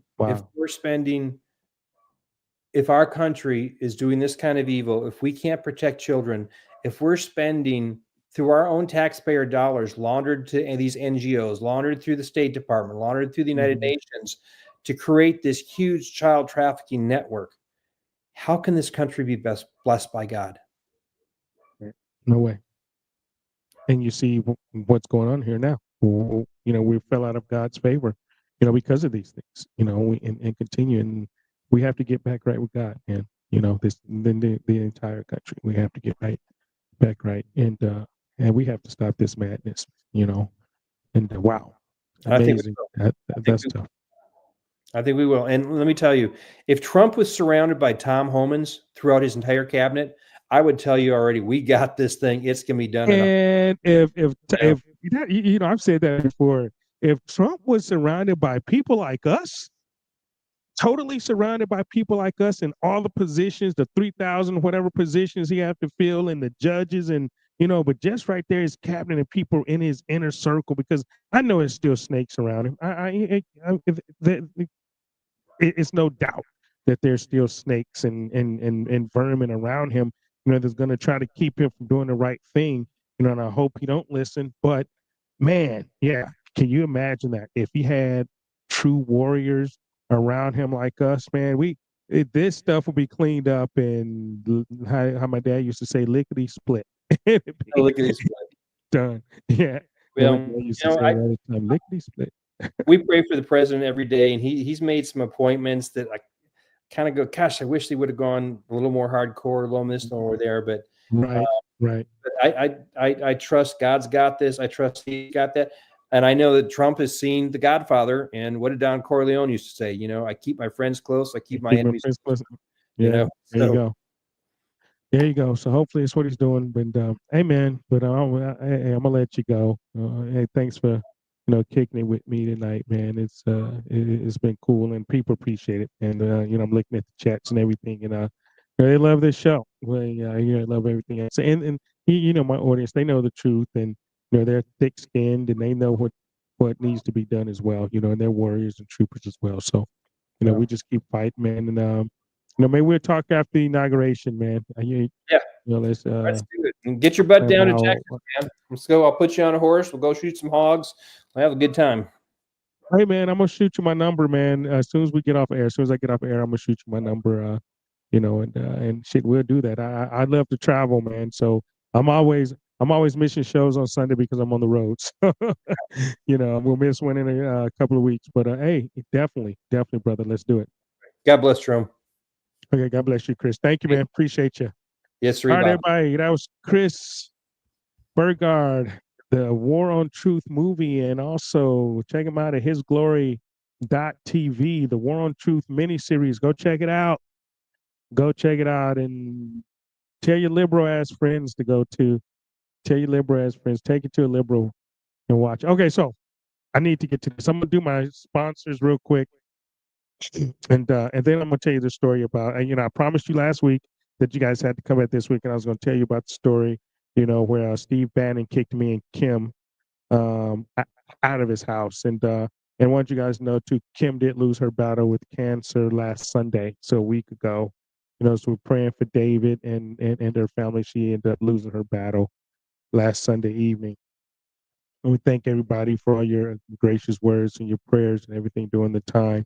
And so for you people in Virginia, around the Norfolk area, her ceremony is going to be, I believe, February. Her celebration ceremony is going to be February the 1st. But more to follow on that. But so let me do this. All right. So if you want freedom, if you want Prepper Raw Naturals, freeze-dried, high-quality, non-GMO beef for prepping, committed to no antibiotics, growth hormones, or mRNA vaccines. It will last you more than 25 years. Promo code MAMBA provides you a 25% discount. They changed it from 15 to 25%. They must like what I'm doing here. So promo code MAMBA, MAMBA, gets you a 25% discount. And you never know. I mean, you may have some of that stuff and be able to give it to people of natural disasters, your family, be able to take it and give it to, the people in Appalachia from the hurricane or the people in these fires as well. So you never know when you might need that. So you go to freedomfirstbeef.com, freedomfirstbeef.com, promo code MAMBA, get you 25% discount on that. And also, the wellness company. Okay, so as a frequent traveler, that staying healthy on the go is essential. Whether you're exploring new destinations or simply navigating your daily commute, you need to be prepared for anything. That's where the wellness company's medical emergency kit comes in. The wellness company understands the unique challenges travelers face, from travelers' diarrhea to the latest health scare to bioterrorism. The medical emergency kit is your ultimate travel companion, backed with essential medications like ivermectin, amoxicillin, Z-Pack, and more. It's a peace of mind in a compact case. The wellness company's team of trusted medical professionals, including Dr. Peter McCulloch, Dr. James Thorpe, Dr. Harvey Rich, Dr. Drew Pinsky, and more, ensure you have the best care and guidance at home or on the road. So stay ahead of the curve. Get your medical emergency kit from the wellness company today and be ready for your next adventure. Visit twc.health/FFN and use your promo code MAMBA, MAMBA, for an exclusive 10% discount. Your health, your journey, trust in the wellness company. All right, so before I tell you this story, I want you to know me and Steve Bannon are friends. Me and Steve Bannon were actually texting each other today, matter of fact. So me and Steve Bannon are friends. So so it is like this. All right, so Kim, my campaign manager, God bless her soul. She's was really, big time Steve Bannon fan, huge Steve Bannon fan. So we're in DC. I was scheduled to talk in front of the Freedom Caucus. Okay, I had met with Bob Good that day, got his endorsement. I met with some other congressmen, Andy Biggs, Jim Jordan, and some other congressmen that day. And Kim was like, "Hey," so it was like that evening. A little later that afternoon, I had to meet and speak with the Freedom Caucus guys and ladies, right? And so Kim was like, "Hey, let's go to Steve's house." I talked to Steve. We're going to Steve Bannon's house. And I was like, "Man, I don't really need to go to Steve Bannon's house. I'm cool. I've been in the war room. I'm not the big groupie type, right? Or whatever the case." She said, "We're going, because he lives right there in D.C. You really walking distance from the Capitol Club. The Capitol Club is, is where we met, and meet. It's where I was meeting the Freedom Caucus and stuff like that. So it's a walking distance." And Kim was like, I just talked to him. We're going to Bannon's house. I said, "Okay, cool." So we walk to Steve Bannon's house. Steve opens the door. We go in, man. We're chatting, we're talking and stuff like that. And you know, when you're in politics, everybody wants to know how much money have you raised, right? And who you associated with and things like that. Who's endorsed you, you know, and everything like that. Right? You know, so it was this time. It was right around AmFest time. Okay. Where you know people speak at AmFest. You know, and AmFest is ran by what's that guy's name? Everybody hate. Shit, I forget his name. But anyway, so he's at AmFest.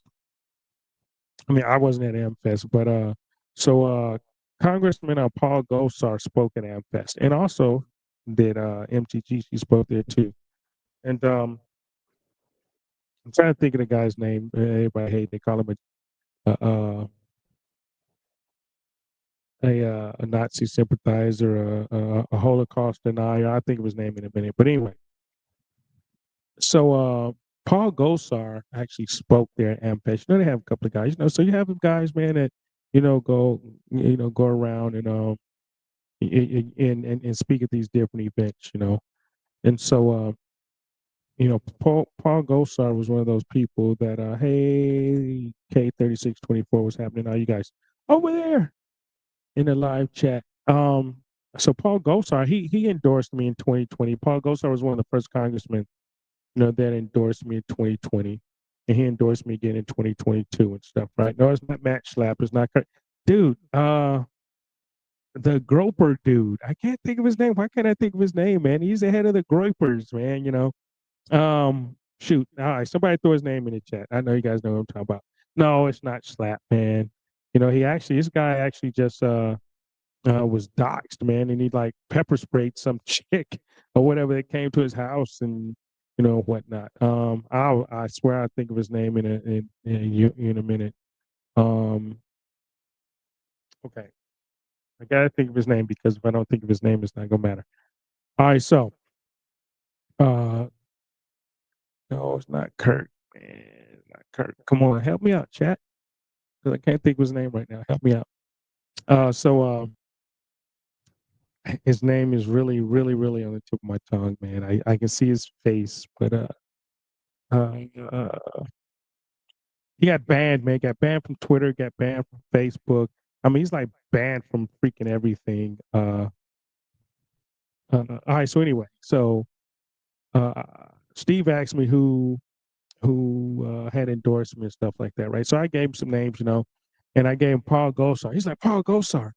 He's like, Paul Gosar. He was at that AmFest and you know, with the Jew denier guy, you know, and I was like, well, you know, he endorsed me in 2020, you know, and he endorsed me in 2022 as well, you know, and he's like, well, how much money have you raised? I said, well, you know, right now I raised about $360,000, right? It was about $360,000 that I had raised, and he said, well, that's not going to be enough. That's not going to be enough. I said, well, you know, we're just getting started, you know, and you know, and I think we're going to get some more, you know, get some more endorsements here, you know, meeting with the Freedom Caucus and everything. He said, well, tell me you're going to deny Paul Gosar's his endorsement, right? No, not back. His endorsement, right? He says, so tell me you're going to deny his endorsement because, you know, he was at that Jew deniers event at AmFest. He spoke at AmFest and everything. And if you don't tell me you're going to deny his endorsement, then I don't know what I can do. I don't know what I can do. I'm like Steve. I'm like, man, he's a friend of mine, man. I went to the border. You know, I went to the border with Paul Gosar. You know, we went down there and you know we picked up trash. You know, down there in what was it? Sand something down there in the Arizona, South of Phoenix. Yeah, Nick Fuentes. Thank you, Andy M510, my girl.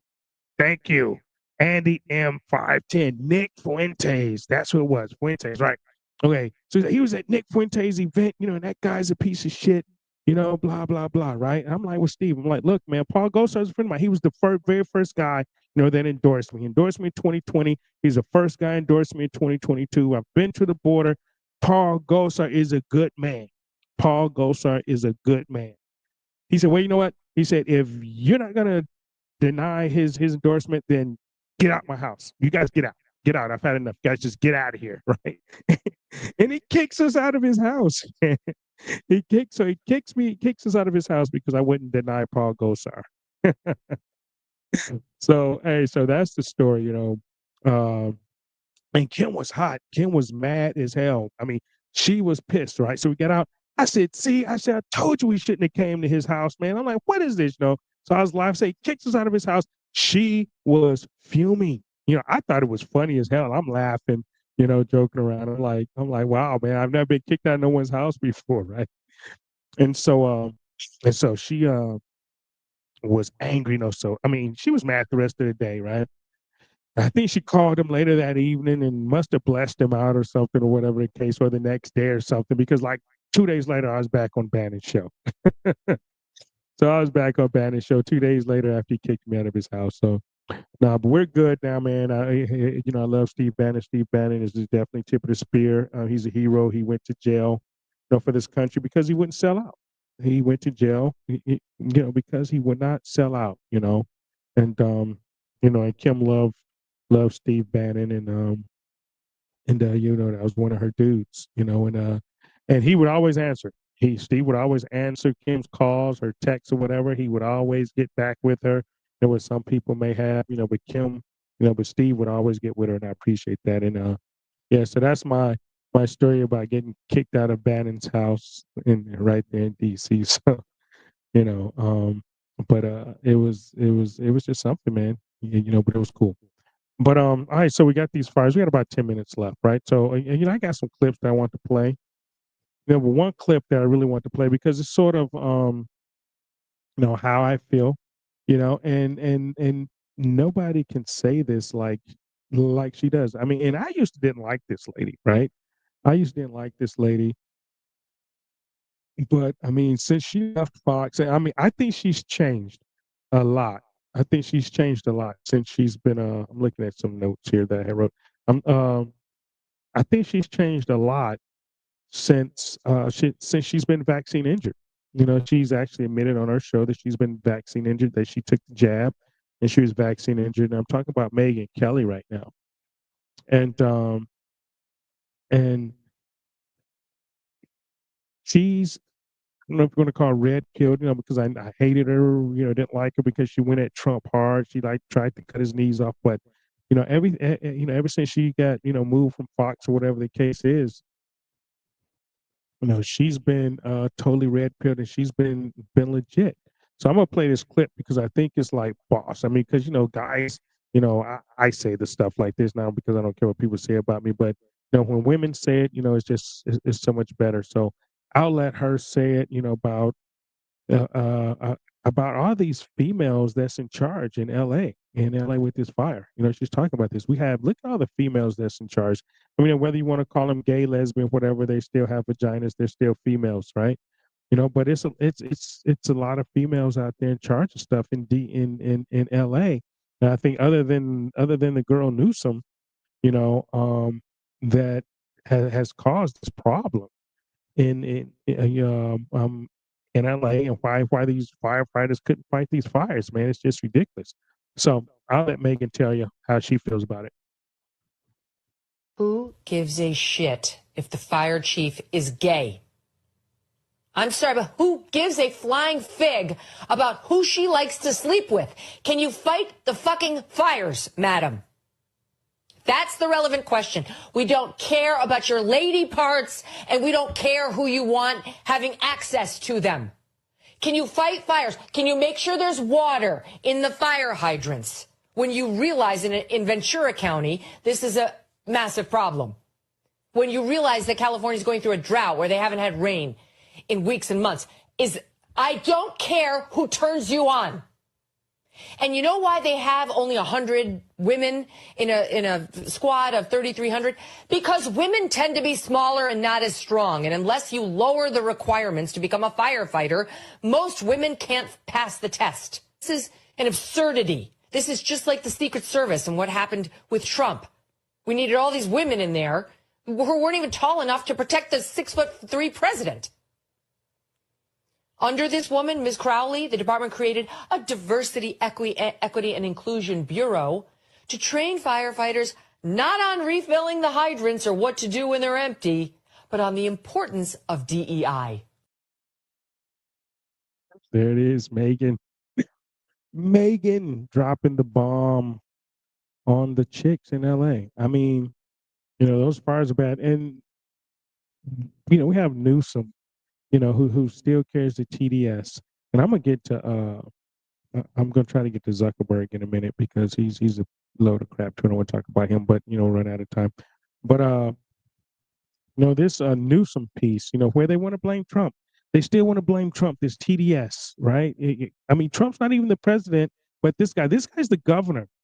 He's the governor of this state. He didn't want to do all the necessary, items to, help fight the forest fires, like cleaning up the forest fires, like, not giving a care about the smelt, bringing the water down, unblocking the water that is dumping into the ocean to where they can have, plenty of water to fight these fires, these forest fires when they happen, right? So here's Gavin Newsom with his TDS.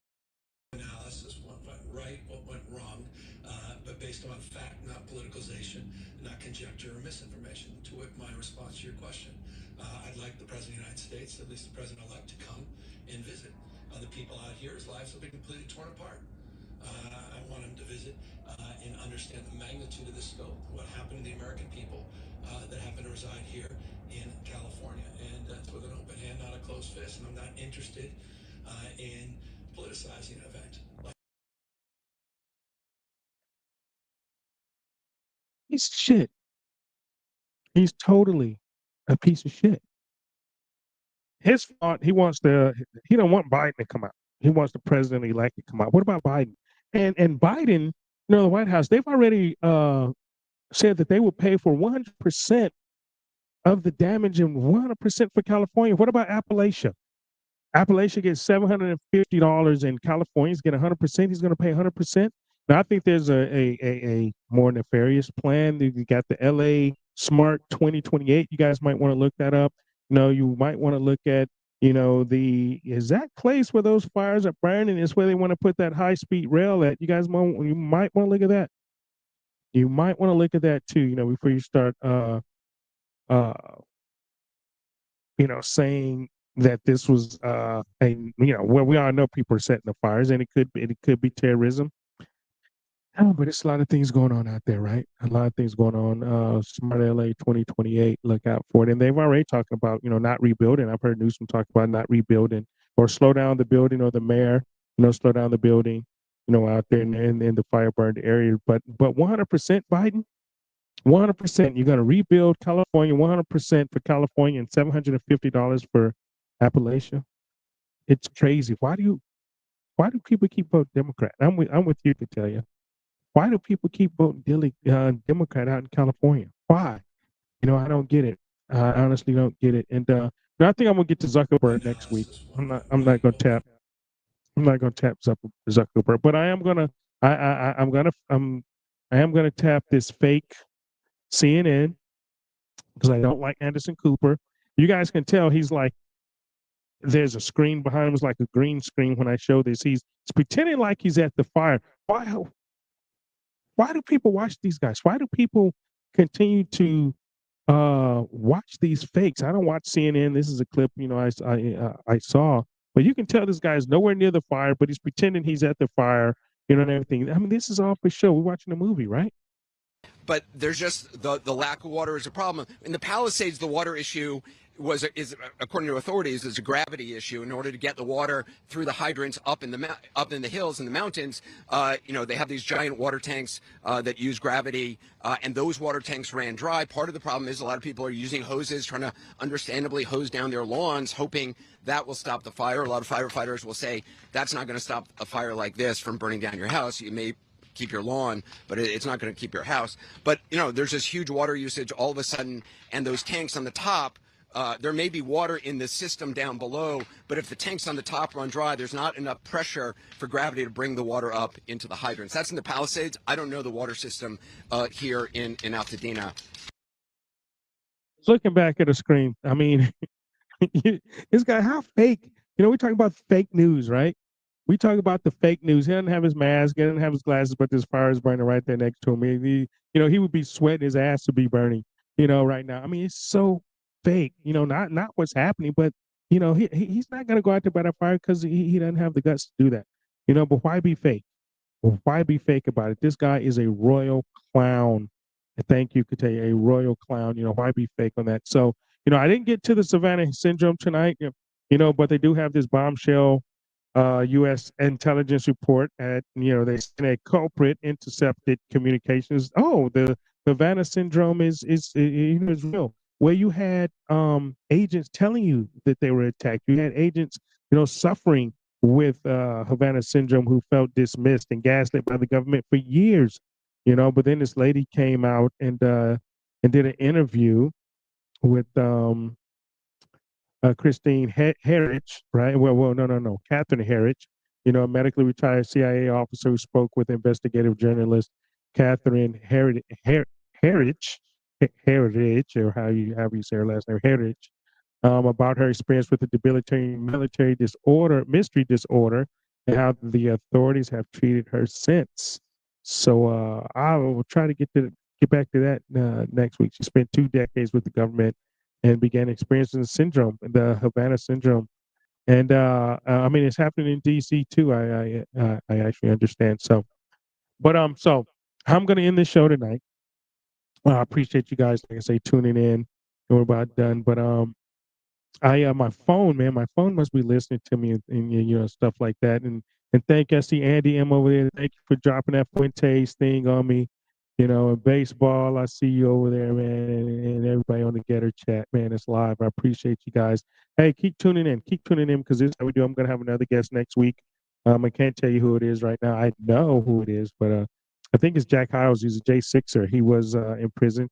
I think so. I'm going to have Jack Hiles on. So the day before the inauguration, so on the 19th, the day before the inauguration, we're going to talk to a J6er who was freed, who was in jail, and who has hopes that all of them will be pardoned at 12:01 as soon as President Trump takes the oath and takes his hand off the Bible, and I'm hoping he has the executive order or the pardon paperwork right there so he can pardon all of these J6s. But I'm going to end the show today. It's going to be a tribute to my dear friend and Kim Shores, like I say, who lost her battle with cancer last Sunday. And to David and all the friends that loved her. My phone, I guess your phone does some, stuff where, it brings up, pictures or whatever in a reel or whatever. But anyway, so yesterday, my phone did something, pretty amazing yesterday. And it seemed to, do its own celebration of Kim. So I'm gonna go out. I'm gonna play that on the way out today, and then maybe I'll play a little song.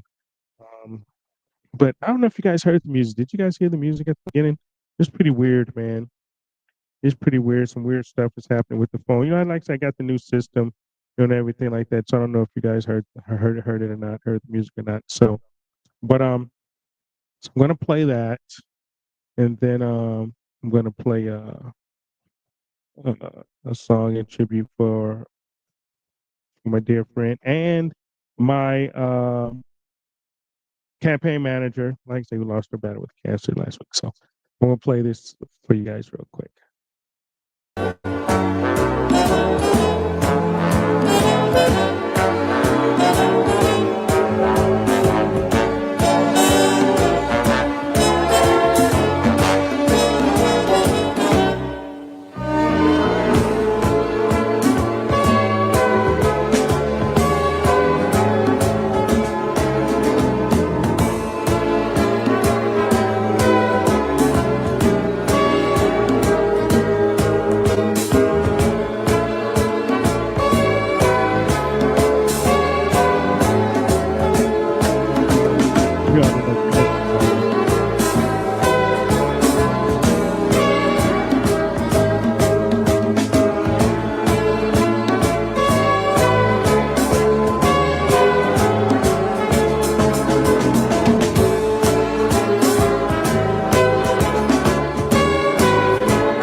and that's her wonderful husband, David.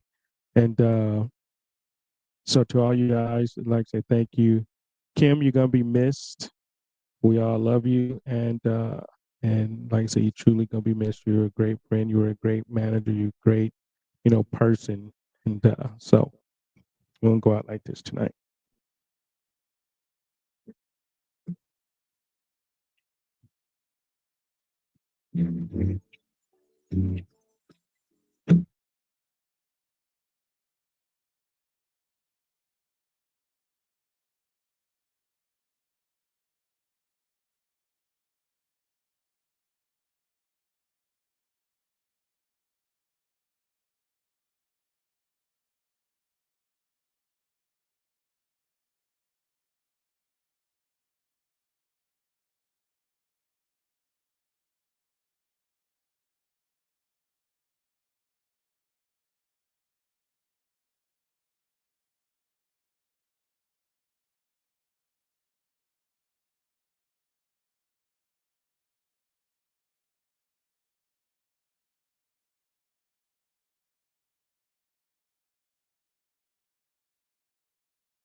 Would you hold my hand? Give my soul heaven. Should have stayed.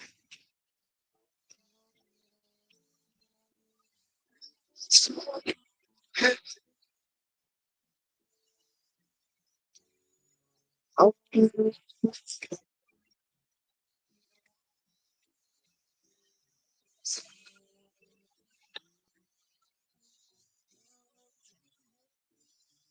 I just can't stay here in heaven.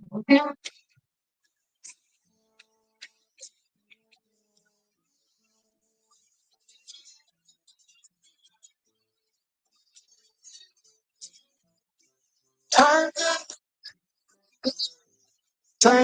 end.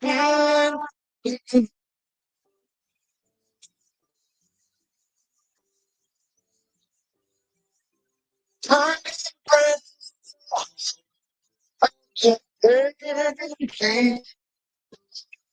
Begging, please.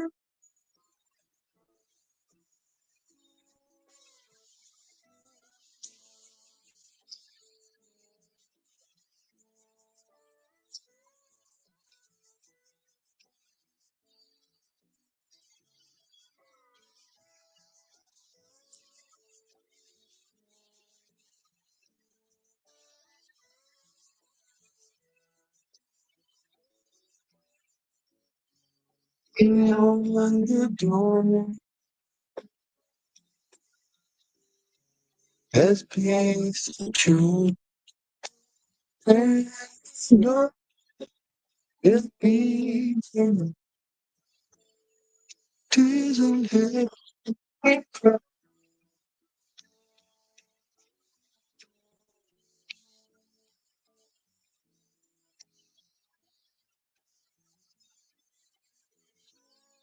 You know what I see.